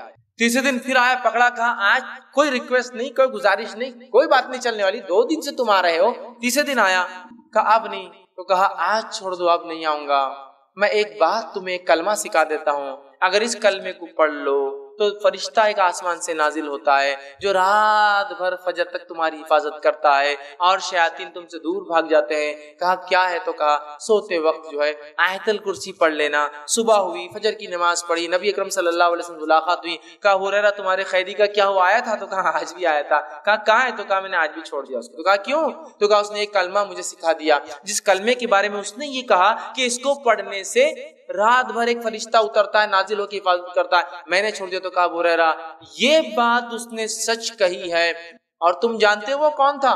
کہا اللہ اور اس کے رسول زیادہ جانتے، مجھے تو نہیں پتا۔ کہا وہ شیطان تھا، وہ ہمیشہ جھوٹ بولتا ہے لیکن یہ بات اس نے سچی بولی ہے، یہ سچ بولا اس نے، باقی وہ جھوٹا ہے، بہت بڑا شیطان تھا۔ تو دیکھیے آپ، شیطان دور ہو جاتا ہے آیت الکرسی پڑھنے سے، فرشتہ رات بھر حفاظت کرتا ہے۔ اب لوگ پریشان ہیں حفاظت کے لیے، مال کی، دولت کی، ہے نا، بہت ساری چیزوں کی۔ آیت الکرسی پڑھیے، بہت سیدھے اور سادے اصول دیے گئے ہیں۔ میں سمجھتا ہوں فرشتوں کی سیکیورٹی اور ان کا نازل ہونا، اس سے بڑی کوئی سیکیورٹی نہیں ہو سکتی، سمجھ رہے آپ؟ ان کا آ جانا، کسی کے لیے تعینات ہو جانا، اس سے بڑا کچھ نہیں ہو سکتا۔ لیکن اب مسئلہ یہ ہم لوگوں کا کہ بات سمجھ میں نہیں آتی۔ اب ایک سین تصور کیجیے کہ سمجھ لیجیے ایک شخص آپ کے سامنے آ رہا ہے اور اس کے پیچھے 2 پولیس والے چلتے ہوئے آ رہے ہیں، ملنے کی ہمت کرتے آپ؟ بہت بھاری آدمی دیکھ رہے ہو، پولیس ساتھ چل رہی تھا، اس کو تو کوئی ہاتھ بھی نہیں لگا سکتا کہ وہ پولیس والے ساتھ رہتے، اس کے سادے پولیس والے۔ اب پولیس والے جن کے پاس بندوقیں لگی ہوئی ہو، اس کا تو مقام بڑھ گیا نا، اسٹین گنس ہو اور بڑھ گیا، AK-47 لے کے اس کے پیچھے جا رہے اور بڑھ گیا۔ پولیس سے ہٹ کر ٹوپی صرف بدل جائے، ٹوپی کے بدلے کالا کپڑا ہو تو ہر بہت خطرناک آدمی دکھ رہے تھے۔ اتنی بڑی سیکورٹی، ٹوپی نہیں سر پہ، وہ سر پہ کفن باندھا ہوئی آدمی اس کے ساتھ گھوم رہا۔ کمانڈوز جو ہوتے ہیں وہ کفن باندھے ہوئے نا، ان کا یہ مقصد ہے کہ اب جان بھی جائے تو کوئی مسئلہ نہیں۔ ٹوپی نہیں تو مطلب بہت بڑا آدمی دکھ رہا ہے، سمجھے نا، اندازہ ہوتا ہے۔ اب اندازہ لگائیے، فرشتہ کھڑا ہے آپ کے لیے رات بھر، اللہ تعالیٰ کی ایک مخلوق جس کی طاقت، حیت، کیفیت، توانائی ایسی ہے کہ یہ روایت میں آتا کہ ایک فرشتہ جو خبر میں قرآن جو نہیں پڑھتا تھا اس کو جو سزا دینے پر متعین رہے گا، وہ 1 گز لوہے کا اٹھائیں گا سلاخ اور اٹھا کے دم مارے گا ایک آدمی پہ جس نے قرآن نہیں پڑھا تھا دنیا میں خبر میں، اتنے زور سے وہ آدمی چلائیں گا اور اس کا سر ریزہ ریزہ بن کے ہوا میں اڑ جائے گا کہ تمام مخلوق زمین و آسمان کی سوا جن اور انس کو چھوڑ کر اس کی چیخ کو سنیں گی۔ تو آپ نے کہا کہ وہ فرشتے کے بارے میں معلوم ہے تم کو، وہ گز جو مارتا ہے وہ گز کا ویٹ کیا ہے؟ صحابہ نے کہا نہیں، ہم کو نہیں پتا کیسے مارتا ہوں گا ویٹ۔ تو کہا وہ 1 گز اگر اٹھا کر دنیا کے سب سے بڑے پہاڑ پر ماری جائے تو پہاڑ کو پاؤڈر میں تبدیل کر دیں گا، ذرات میں۔ اتنا ویٹڈ اور اتنا خطرناک وہ پنچ ہوتا ہے، ٹھیک ہے؟ وہ پڑے گا گز، اور اس گز کو پہلے سے لے کر آخری انسان اور پہلے سے لے کر آخری جن سب بھی مل جائے تو اس کو ہلا بھی نہیں سکتے جگہ سے۔ اتنا ہیوی گز صرف ایک فرشتہ اٹھاتا ہے۔ طاقت بتا رہا ہوں میں کتنی ہوتی ہے۔ فرشتے سارے انسان اور جن بھی مل جائے تو وہ گز کو موو نہیں کر سکتے جگہ سے، جو وہ اٹھا کر ماریں گا اس کو قیامت تک۔ قرآن نہیں پڑھنے والے کا میں نے اس لیے کہا نا، دنیا میں بیڑا غرق، خبر میں بیڑا غرق، آخرت میں بیڑا غرق۔ اور بہت سے لوگوں قرآن سے بڑی عجیب دشمنی پال رکھی ہو، ایسی عجیب دشمنی کہ قرآن پڑھنے کے بولے کاٹے کھڑے جاتے ان کے آنکھ، اور شیطان کے بدلے اعوذ باللہ من الشیطان پڑھے تو یہ بھاگ جاتا نکل کے۔ بھاگنا تو شیطان چاہیے نا، اعوذ باللہ، یہ بھاگ جاتا نکل کے۔ قرآن پڑھے تو گمراہ ہو جاتے باہر۔ ارے بھائی قرآن کی نہ، قرآن پڑھنے سے گمراہ ہو جاتے۔ دیکھو تو کتنے لوگ گمراہ ہو قرآن پڑھ کے، انہوں کیسی باتیں کر رہے، انہوں کیسی کر رہے۔ اب انہیں کچھ پڑھے نہیں، اللہ کچھ پوچھنے والا نہیں اپنے سے، حالت یہ ہے اپنی۔ ہم پڑھتے نہیں، اللہ پوچھے گا بھی نہیں ہم سے، اللہ رحم کرے۔ یہاں دیکھیے آیت الکرسی پڑھ رہے ایک فرشتہ چلا، حفاظت، سیکورٹی کے لیے، اس سے بڑی کیا بات ہو سکتی ہے؟ آئیے وہ عمل جس کے کرنے سے فرشتے نازل میں، ایک عمل یہ ہے کہ ایک بابرکت رات ہوتی ہے، اس رات میں فرشتے نازل ہوتے ہیں، اور وہ رات کو کہا جاتا ہے شب قدر، لیلۃ القدر، جو کہ آج بھی ہو سکتی ہے۔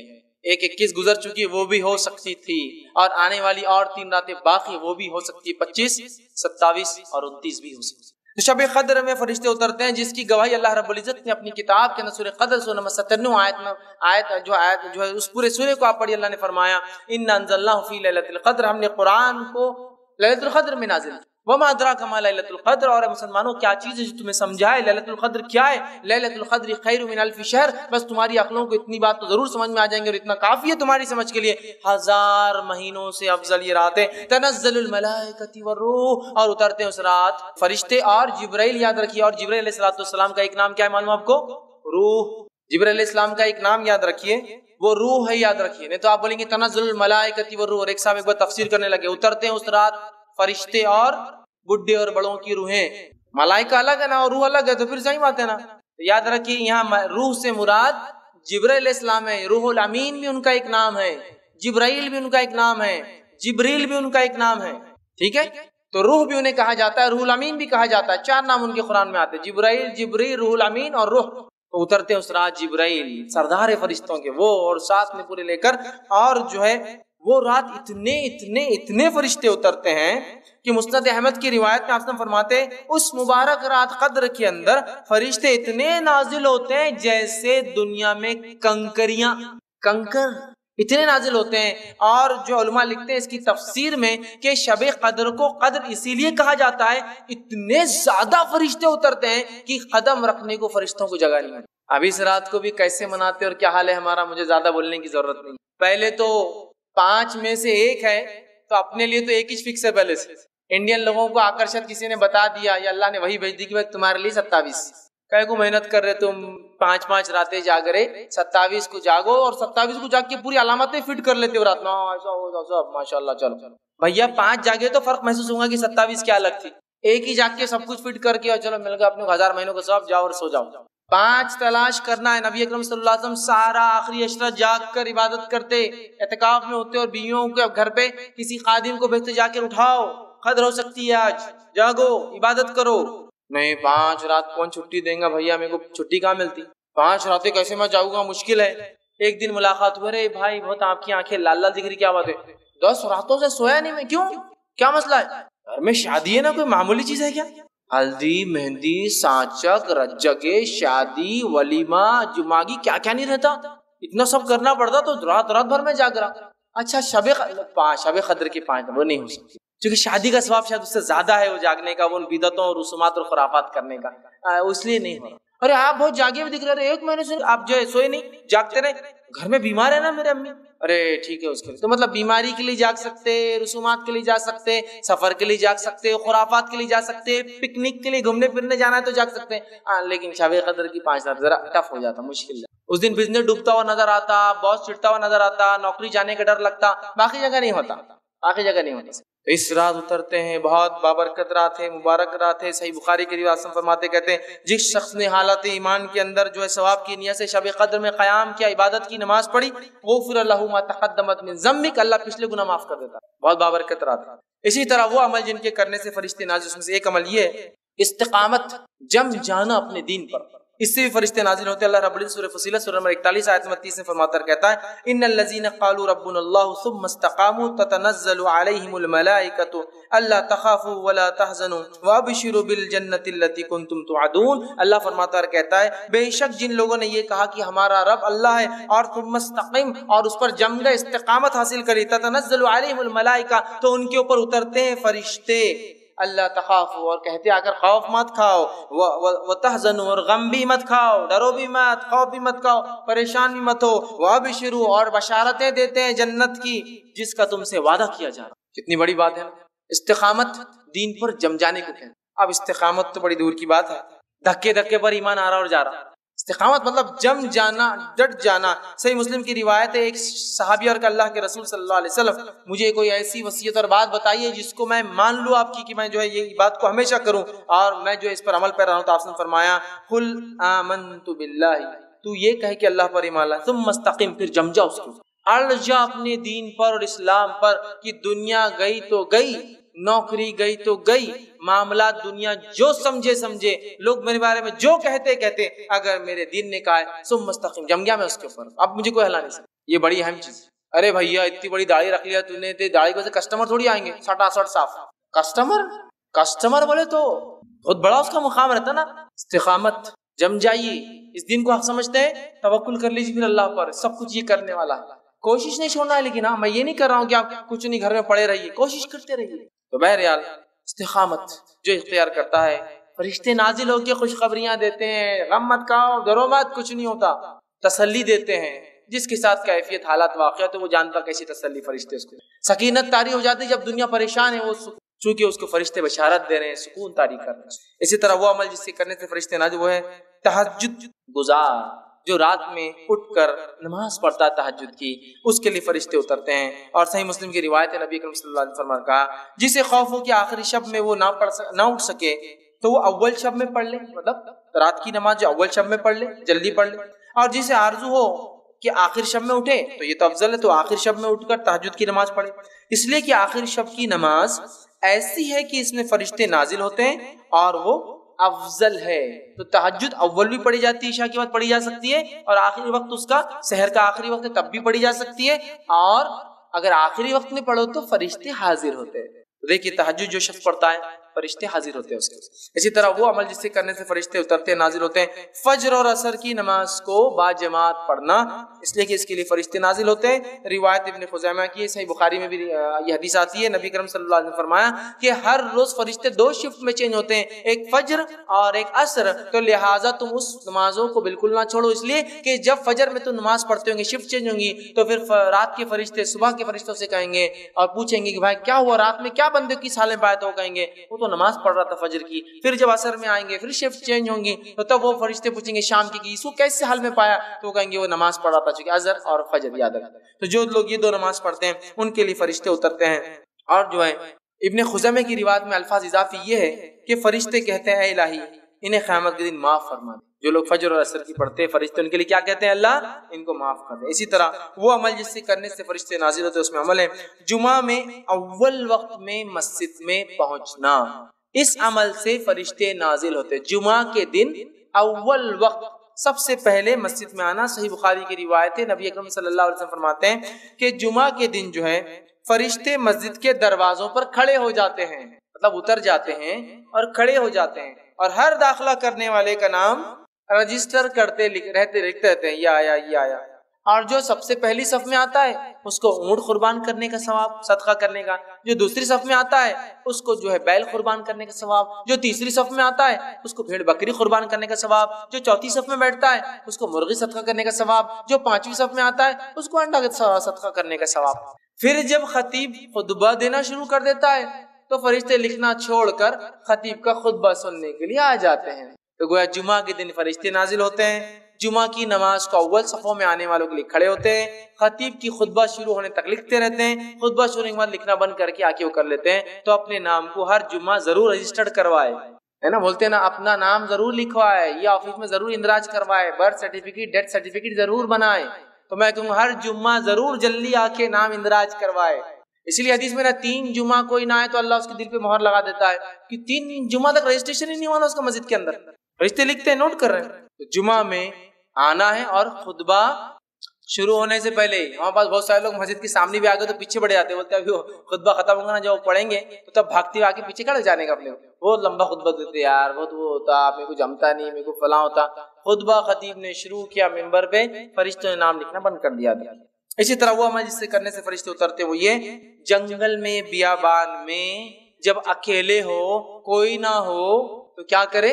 اذان دے، اقامت دے اور نماز پڑھے. تو ایسے لوگوں کے لیے فرشتے نازل ہوتے ہیں. سنی حدیث کے الفاظ، ترغیب و ترہیب کی روایت ہے، ٹھیک ہے، طبرانی کے اندر یہ روایت آتی ہے.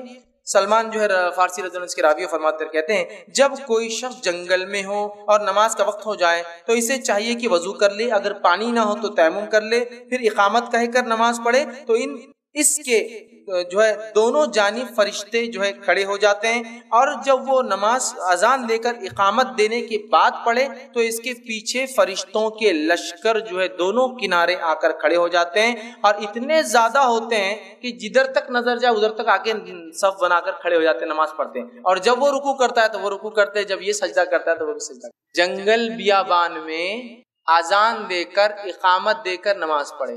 اور یہ بات بھی یاد رکھیے، جب آپ جنگل بیابان میں نہ بھی ہو، نماز آپ کی چھوٹ جائے، مسجد میں آپ پڑھے تو اقامت ضرور دے، چونکہ اقامت کے بعد جو نماز پڑھ جائے ثواب زیادہ ملتا ہے. اذان تو ہو گئی لیکن آپ لیٹ ہو گئے، تو جب آپ خود کی بھی نماز اگر اکیلے بھی پڑھے تو اقامت دیں گے. حدیث میں کیا ہے؟ اکیلا ہے، اذان بھی دے، اقامت بھی دے. اور اگر اقامت دے کر نماز پڑھتا ہے تو فرشتے 2 کھڑے ہوتے پیچھے. اذان دے کر اقامت دے کر نماز پڑھتا ہے تو پیچھے بھی کھڑے ہو کر جتنی نظر وہاں تک کھڑے ہو جاتے ہیں. اور وہ رکوع کرتا ہے تو فرشتے بھی رکوع کرتے ہیں، وہ کھڑا ہوتا ہے تو فرشتے بھی کھڑے، اور وہ سجدہ کرتا ہے تو فرشتے بھی سجدے کرتے ہیں. کتنی بڑی بات ہے نا، کتنی بڑی بات ہے. اکیلے بھی نماز پڑھنا ہے انسان کو، جنگل میں بھی ہو تو پڑھنا ہے، چاند پر بھی ہو تو پڑھنا ہے، زمین کے اندر ہے پڑھنا ہے، پانی کے اندر پڑھنا ہے، نماز پڑھنا ہے. مسئلہ یہ کہ سب کچھ سہولت ملنے کے بعد بھی ہم نہیں پڑھتے. یہ فائدہ تو وہی اٹھائیں گا نا جو عادی ہے، جس کو عادت ہے نماز کی. تو بیابان میں بولیں گے بھائی بے چینی ہو رہی، نماز کے بغیر نہیں رہ سکتا، ٹھیک ہے. فرشتے. اور اسی طرح جو ہے اپنے غیر موجود بھائی کے لیے دعا کرنا، اس کے لیے فرشتے اترتے ہیں اور آمین اس کے لیے دعا کرتے ہیں. آپ سب فرماتے ہیں، صحیح مسلم کی روایت ہے، مسلمان شخص کی اپنے غیر موجود بھائی کے لیے دعا قبول کی جاتی ہے. اور آپ سب فرماتے ہیں ایک فرشتہ اترتا ہے جو مقرر ہوتا ہے، جب یہ آدمی اس کے غائبانے میں دعا کرتا ہے تو وہ فرشتہ اس دعا کو سنتا ہے اور اللہ سے ایک دعا کرتا ہے، اے اللہ جو اس نے اس بھائی کے لیے مانگا تو اس کے لیے وہ چیز دے دے۔ سبحان اللہ، دوسرے کے لیے دعا کرو، اپنے لیے دعا فرشتے سے قبول کرواؤ یا کرواؤ۔ میں دعا کر رہا ہوں اپنے بھائی کے لیے اور میرے لیے فرشتہ دعا کر رہا ہے، اللہ جو اس نے اس کے لیے مانگا تو اس کو دے دے، جو اس نے اس کے لیے مانگا تو اس کو دے۔ اے اللہ میرا یہ بھائی بڑا غریب دکھ رہا ہے، اس کے حالات کو درست کر دے۔ فرشتہ بولتا ہے اللہ اس کے حالت کو درست کر دے، اس کے مالی حالت کو درست کر دے۔ اے اللہ وہ بڑا بیمار انسان دکھ رہا ہے، غائبانہ، لیکن یہ بولنے والا نہیں کہ میں نے تمہارے لیے دعا کیا، غائبانہ خاموش، بولنا نہیں ہے۔ اور میں کہتا ہوں نا، دعاؤں کا ایسا معمول بنا لے، اپنا ایسا معمول بنا لے، فری ہوتی ہیں، بس الفاظ نکالنا ہے منہ سے، الفاظ اس کو بھی نہیں ہوتا۔ دعاؤں کا تو بڑا مسئلہ ہے بھیا، کہاں دعائیں کرتے ہیں ہم، اور اگر کوئی دعائیں دے تو ویسے ہوتا ہے اتنے بڈھے ہو گئے تم، پورے داڑھی میں بال ابھی بھی کالے اور دعائیں دے رہے تم ہم کو، شرم آ رہی تمہاری دعاؤں کو سن سن کے ہم کو۔ دعاؤں کا چلن نہیں نا، چلن ہی نہیں ہے۔ اور ہمارے پاس ہندوستان میں تو وہ حال ہے دعاؤں کا کہ کوئی دعائیں دے دے اور دعا دینے کو لوگ ڈرتے بھی ہیں کہ جو دعا دیے تو بڈھے ہو جاتے، اور یہاں بڈھا تو کوئی ہوتا نہیں، سب جوان مرتے ہمارے پاس۔ کون بڈھا کے بڈھے دکھتے ہیں کیا آپ کو آج؟ کہاں دکھتے ہیں؟ 90 سال ہے لیکن بالوں سے تو پتہ نہیں چلتا کہ 90 سال کے۔ ابھی تو میں جوان ہوں، غذا وزا مار کے بالکل بہترین، بڈھا ہوا ہی نہیں بیچارہ، دعائیں کیسے دیں؟ ایک مرتبہ ایک صاحب تھے، انہوں نے ایک شخص کو دعائیں دی، جو دعائیں دی تو بھاگ گیا۔ میں نے کہا تمہیں وہ آدمی دعائیں دے رہا تم بھاگ گئے؟ تو نہیں، بولے اتنا سا بچہ دعا دے رہا ہے، میرے کو شرم آ رہی تھی سننے۔ دعاؤں کے چلن نہیں، عام کر دیجئے دعاؤں، عادی ہو جائیے دعاؤں۔ اگر دعاؤں کا معمول دیکھنا ہے تو اب عرب کو دیکھیے۔ بات ہے اس کی کہ میں آیا ہوں یہ کام کے لیے، اس سے پہلے 10 دعائیں اور جاتے وقت 10 دعائیں اور کام تھا اس کو، خالی میں یہ کام کے لیے آیا ہوں۔ جو لوگ گلف کنٹریز میں گئے ہوں گے آپ دیکھیے، ہوا بھرانے کے لیے آپ کہیں جائیے، وہ 2-4 دعائیں دیں گا، جو بھرنے والا اگر ہوں گا تو جاتے وقت 2-4 دعائیں اور کام کیا تھا، ہوا بھرو بولنا ہے آپ سے۔ عادی ہے وہ دعا میں، عادی بن جائیے تبھی تو نکلیں گی نا غائبانہ اپنے بھائی کے لیے دعا، جب سامنے نکلیں گی تو پیچھے بھی نکلیں گی۔ عادت بنائیے دعائیں دینے، خوب دعائیں دیجیے۔ عربی ضروری نہیں، آپ اردو میں بولو نا، اللہ اچھا رکھو، اللہ سے، یہ تو بول سکتے ہیں نا، چلو عربی نہیں آتی تو یہ تو بول سکتے ہیں نا، کیا مسئلہ؟ اتنے الفاظ نہیں، وہ بھی گھستی زبان ہماری بولنے کے لیے۔ غائبانہ دعا کی فضیلت تو آپ دیکھیے، آپ اس کے لیے اور فرشتہ آپ کی، کتنی بڑی بات ہے۔ دعاؤں کا معمول، ہر جگہ دعاؤں کا معمول بنا، عادی بنا لیجیے۔ تو دعائیں نکالیے، ایمبولینس جا رہی ہے سامنے سے، کوئی نہ کوئی ہے خطرے میں ہے، اے اللہ اس کو شفا اور صحت دے، ورنہ چل گیا تو کیا کریں گے؟ ایمرجنسی میں دکھ رہا نا، ایمبولینس میں جا رہا، نکلنا چاہیے دعا دل سے۔ غائبانہ دعا ہوں گی اس کے لیے، آپ نہیں پتا کون ہے بیچارہ، تو دعاؤں کی عادی ہوں گے تو جب ایمبولینس دعا نکلی، دعائیں کا مسئلہ ہے نا بڑا۔ دعائیں دیجیے، کثرت سے دیجیے، غائبانہ دیجیے، فائدہ اٹھائیے۔ فرشتہ اترتا ہے، سنتا ہے، آمین کہتا ہے اور اللہ سے کہتا ہے اللہ اس کو وہ دے جو اس نے اپنے بھائی کے لیے مانگا۔ بہت بڑی بات ہے، یاد رکھیے، بہت بڑی بات ہے فرشتوں کا ہمارے لیے دعا کرنا۔ وہ عمل جسے کرنے سے فرشتے نازل ہوتے ہیں، دعائیں کرتے ہیں، اس میں سے ایک عمل یہ اللہ کے لیے کسی بھائی سے ملاقات کے لیے جانا، اللہ کے لیے کسی بھائی سے ملاقات کے لیے جانا۔ صحیح مسلم کی روایت ہے، آپ صلی اللہ علیہ وسلم فرماتے اور کہتے ہیں ایک آدمی دوسری بستی کی طرف جانے لگا اپنے ایک دینی بھائی سے، مسلمان بھائی سے ملنے کے لیے، تو اللہ تعالیٰ نے راستے میں ایک فرشتے کو تعینات کر دیا، اس کی آزمائش کے لیے، اس سے پوچھنے کے لیے کر دیا۔ جب وہ اس فرشتے کے پاس پہنچا تو اس فرشتے نے پوچھا کہاں جا رہے ہو؟ تو اس شخص نے کہا میں اس بستی میں اپنے ایک بھائی سے ملنے کے لیے جا رہا ہوں۔ فرشتے نے پوچھا کیا تو نے اس پر کوئی احسان کیا ہے جس کی وجہ سے تو وہاں جا رہا ہے؟ جیسا کچھ لینا ہے اس سے، کوئی احسان، پیسے دیا ہوا تو ادھار واپس لینے جا رہا، کچھ کرنے، احسان کیا ہے؟ تو اس پر کوئی احسان کیا ہے جسے تو بڑھانا چاہتا ہے یا لینا چاہتا ہے؟ کہا نہیں، بس میں اتنی سی بات کے لیے جا رہا ہوں کہ اللہ تعالیٰ مجھ سے راضی ہو جائے، اس خاطر چونکہ میں اس سے اللہ سے محبت کرتا ہوں اور میرا رب مجھ سے راضی ہو جائے بول کر میں اپنے اس بھائی سے ملاقات کے لیے جا رہا ہوں۔ وہ اس کا رشتہ دار نہیں ہے، دینی بھائی ہے، صرف ملاقات کے لیے جا رہا ہوں جس طرح تو نے رضا کی خاطر، فرشتے نے جواب دیا جس طرح تو نے رضا کی خاطر اپنے بھائی سے تو محبت کی خاطر جاتا ہے، تو وہ فرشتہ دعا دیتا ہے اور کہتا ہے کہ محبت کی ہے اس لیے تو جا رہا ہے اپنے بھائی سے، اللہ تعالیٰ بھی تجھ سے محبت فرماتا ہے، تجھ سے محبت کرتا ہے۔ فرشتہ نازل ہوا کس شخص کے لیے؟ جو اپنے بھائی سے صرف اللہ کے لیے ملنے ہے نا۔ تو یہ بھی معمول بنائیے، اپنے دوست، رشتہ دار، احباب، رشتہ دار تو اور زیادہ حقدار ہے، لیکن ایسے لوگ جو دینی اعتبار سے ہے ملاقات کیجیے ان سے جا کر، یہ بڑا افضل عمل ہے۔ اللہ کے فرشتے نازل ہوتے ہیں ایسے لوگوں کے لیے، دعائیں کرتے اور اللہ محبت کرنا شروع کر دیتا ہے۔ ٹھیک ہے، اسی طرح جو ہے وہ شخص جس کے لیے فرشتے نازل ہوتے ہیں ان میں سے ایک ہے لوگ اس سے رشتہ توڑے اور وہ ان سے رشتہ جوڑے رکھے، لوگ اس سے رشتہ توڑے اور وہ ان سے رشتہ جوڑے رکھیں، ایسے لوگوں کے لیے بھی فرشتے نازل ہوتے ہیں۔ صحیح مسلم کی روایت ہے، ابو ہریرہ رضی اللہ عنہ فرماتے ہیں کہتے ہیں کہ اللہ کے رسول صلی اللہ علیہ وسلم نے کہا کہ آپ کے پاس ایک شخص آیا اور اس نے کہا اللہ کے رسول میرے کچھ رشتہ دار ہیں کہ میں ان سے تعلق جوڑتا ہوں اور مجھ سے تعلق توڑتے ہیں، میں ان سے حسن سلوک کرتا ہوں وہ میرے ساتھ برا سلوک کرتے ہیں، میں ان کے ساتھ تحمل اور بردباری مطلب معاف کرتا ہوں، درگزر کرتا ہوں، ظاہر کرتا ہوں، اور وہ میرے ساتھ نادانی سے پیش آتے ہیں۔ آپ نے فرمایا اگر ایسا ہی ہے جیسا تو بتا رہا ہے کہ وہ ایسا ایسا کرتے ہیں تیرے ساتھ، تیری اس کی بات کہتا ہے، تو گویا ان کے منہ میں تو راکھ ڈالتا ہے، گرم راکھ۔ تیرا یہ اتنا اچھا عمل ان کے منہ میں تو انگار ڈال رہا ہے اس عمل کی وجہ سے، مطلب وہ توڑتے ہیں تو نہیں توڑتا۔ پھر فرمایا ان کے مقابلے میں تیرے ساتھ ہمیشہ اللہ کی طرف سے ایک مددگار رہیں گا جب تک تو اس عمل پہ باقی رہے۔ کب تک ایک مددگار اللہ کی طرف سے تیرے ساتھ رہیں گا؟ جب تک وہ رشتہ توڑے اور تو جوڑتے رہے، ایک فرشتہ تیرے ساتھ ہمیشہ مددگار بن کر رہے گا۔ سیکیورٹی فرشتہ ہے آپ کے ساتھ، بڑی اہم بات ہے، بہت اہم چیز یاد رکھیے۔ علی بن ابی طالب رضی اللہ عنہ کو ایک بار کہا گیا کہ آپ خلیفہ ہیں، پروٹیکشن لے لیجیے، حفاظت کے لیے کچھ لوگ رکھتے ہیں، تو کہا اللہ نے فرشتے تعینات کر رکھے ہیں، جب تک وہ رہیں گے کوئی مجھے نقصان نہیں پہنچا سکتا، جب اللہ انہیں حکم ہٹنے کا دے دیں گا تو کوئی مجھے بچا نہیں سکتا، تو کوئی زیادہ فائدہ ہونے والا نہیں ہے حفاظتی دستے رکھ کر۔ کتنی اہم بات ہے، یہ بڑی اہم بات ہے۔ اسی طرح مریض کی عیادت کو جانے سے فرشتے نازل ہوتے ہیں۔ مریض کی عیادت، بیمار، مسند احمد کی روایت ہے، جو آپ سے فرماتے ہیں جب کوئی مسلمان دن کے کسی گھڑی میں اپنے بھائی کی عیادت کرے تو اللہ تعالیٰ کے 70,000 فرشتے اللہ بھیجتا ہے۔ کتنے فرشتے بھیجتا ہے؟ 70,000 70,000 فرشتے بھیجتا ہے۔ اور وہ فرشتے اگر دن میں جاتا ہے تو شام تک دعائیں مغفرت کرتے ہیں، اور اگر شام میں جاتا ہے تو صبح تک دعائیں مغفرت کرتے ہیں۔ کس شخص کے لیے؟ جو بیمار کی عیادت کرنے جاتا ہے۔ اللہ تعالیٰ اس کی بھی ہمیں توفیق دے۔ بیمار کی عیادت محال ہوتا ہے ہمارے لیے، لوگ زندگیاں مر جا رہے ہیں، مطلب عیادت کرنے سے پہلے گزر بھی جا رہے ہیں، لیکن وقت جائیے 70,000 فرشتے اترتے ہیں اور اس پورے دن دعائیں کرتے، اللہ اس کی مغفرت کر، اس کو بخش دے، اس کو معاف کر دے، اس کے گناہ معاف کر، اور صبح سے شام تک، اور شام میں گیا تو صبح تک۔ سمجھ رہے ہیں آپ؟ اور کچھ صحابہ کا تو یہ معمول تھا، اگر شام ہونے لگتی، مطلب ابھی دن کا آخری وقت ہوتا، تو عیادت کو نہیں جاتے، بولتے رک جاؤ، شام ہونے کے بعد جائیں گے تاکہ صبح تک مغفرت کی دعا کریں گے نا فرشتے۔ تھوڑا ٹائم باقی ہے، سمجھ لیجیے مغرب نہیں ہوئی، مغرب سے 15 منٹ ہے، تب سورج غروب ہوگا، دن بدل جائے گا نا شام، تو رک جاتے تھے کہ کیوں؟ کہ تو دن بھر کا ہے نا، رات کریں گا تو رات بھر، مغرب کی بات کریں گا تو فجر تک، اور فجر کی بات کریں گا تو مغرب تک، تو رک جاتے تھے تھوڑا سا، اور پھر شام ڈھلنے کے بعد جاتے تاکہ رات بھر فرشتے دعا کریں۔ 70,000 فرشتوں کی دعا چاہیے، آسان عمل ہے، مریضوں کی عیادت کریں۔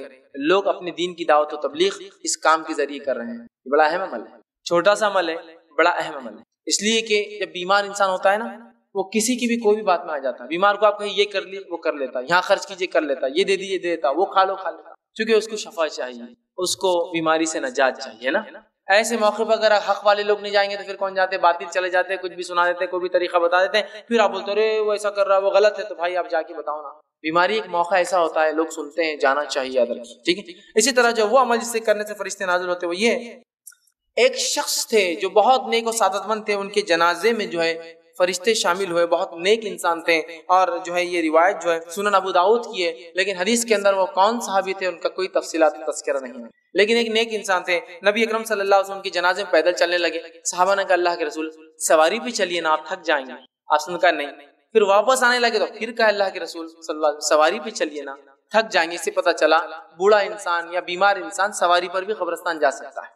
پھر جب آئے تو کہا اللہ کے رسول آپ نے آج ہماری سواری نہیں لی، ہم اتنا چاہ رہے تھے کہ آپ سواری پہ جانا سواری پہ جانا، تو آپ نے فرمایا کہ اس جنازے کے ساتھ فرشتے چل رہے تھے تو مجھے درست نہیں لگا کہ میں سواری پہ چلوں جبکہ فرشتے پیدل چل رہے تھے اس جنازے کے۔ تو نیک لوگوں کے جنازے میں فرشتے بھی شامل ہوتے ہیں۔ نبی اکرم صلی اللہ علیہ وسلم، لیکن وہ کون صحابی تھے ان کی کوئی تفصیلات حدیث میں نہیں، ٹھیک ہے۔ تو نیک لوگوں کے جنازے میں فرشتے بھی شامل ہوتے ہیں۔ اسی طرح جو ہے نبی اکرم صلی اللہ علیہ وسلم پہ درود بھیجنے سے بھی فرشتے نازل ہوتے ہیں، درود، اور خاص طور سے درود کب بھیجنا چاہیے، اور بالخصوص درود سے مراد درود ابراہیم، یہ سب سے افضل ہے، یہ جمعہ کے دن تو خاص کثرت سے بھیجنا چاہیے، زیادہ تر زیادہ۔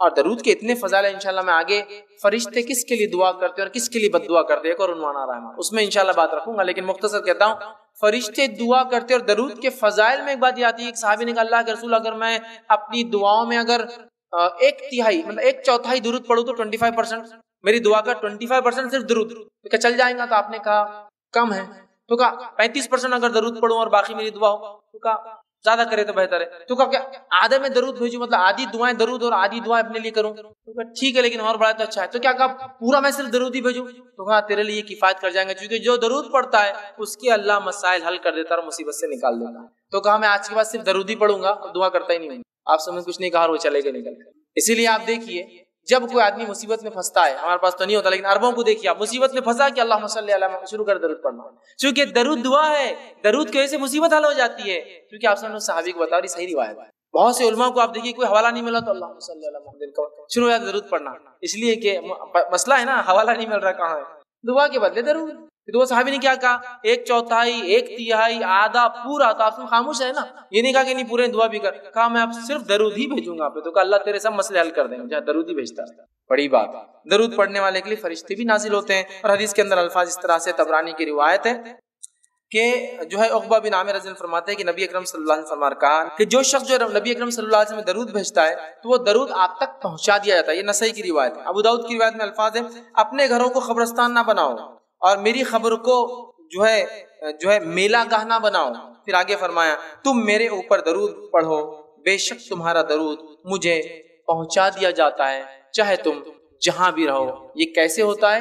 یہ غائب میں ہوتا ہے، اللہ بہتر جانتا ہے معاملہ کیسے ہوتا ہے۔ اسی طرح وہ کام کرنے جس سے فرشتے نازل، اس میں سے ایک کام ہی ہے ذکر الہی، اور جو تقوی اختیار کرنے والے پر فرشتے نازل ہوتے ہیں۔ حدیث کے الفاظ اس طرح سے ہے جو کہ طبرانی کی روایت ہے، آپ نے فرماتا نہیں کوئی سوار علیحدہ ہوتا ہے اپنے سفر میں اللہ اور اس کے ذکر کے ساتھ مگر اس کا ساتھی فرشتہ ہوتا ہے، اور اسی طرح انہیں علیحدہ ہوتا ہے جو شاعر جو برے شعر یا بری باتیں کہتے ہیں مگر وہ شیطان کے ساتھ ہوتا ہے۔ تو ذکر الہی اور تقوی اختیار کرنے سے جو ہے ایسا مسافر جو ذکر الہی کرتا ہے اور تقوی اختیار کرتا ہے اس مسافر کے ساتھ ایک فرشتہ لگا ہوا ہوتا ہے۔ میں مسافر کہنا بھول گیا تھا پہلے، تقوی اختیار کرنے والا ذکر الہی کرنے مسافر، اس کے ساتھ ایک فرشتہ ہوتا ہے۔ کب تک؟ جب تک وہ سفر کرتا ہے۔ تو سفر میں اگر ہم تقوی اختیار کریں، ذکر الہی کریں تو فرشتہ ہمارے ساتھ ہوتا ہے۔ اسی طرح جو ہے دین کا علم طلب کرنے کے لیے جو لوگ کوشش کرتے ہیں ان کے لیے فرشتے نازل ہوتے ہیں۔ مسند احمد کی ابن ماجہ کی روایت ہے، نبی اکرم صلی اللہ علیہ وسلم فرمایا کہا جب بھی کوئی شخص اپنے گھر سے علم کی تلاش میں نکلتا ہے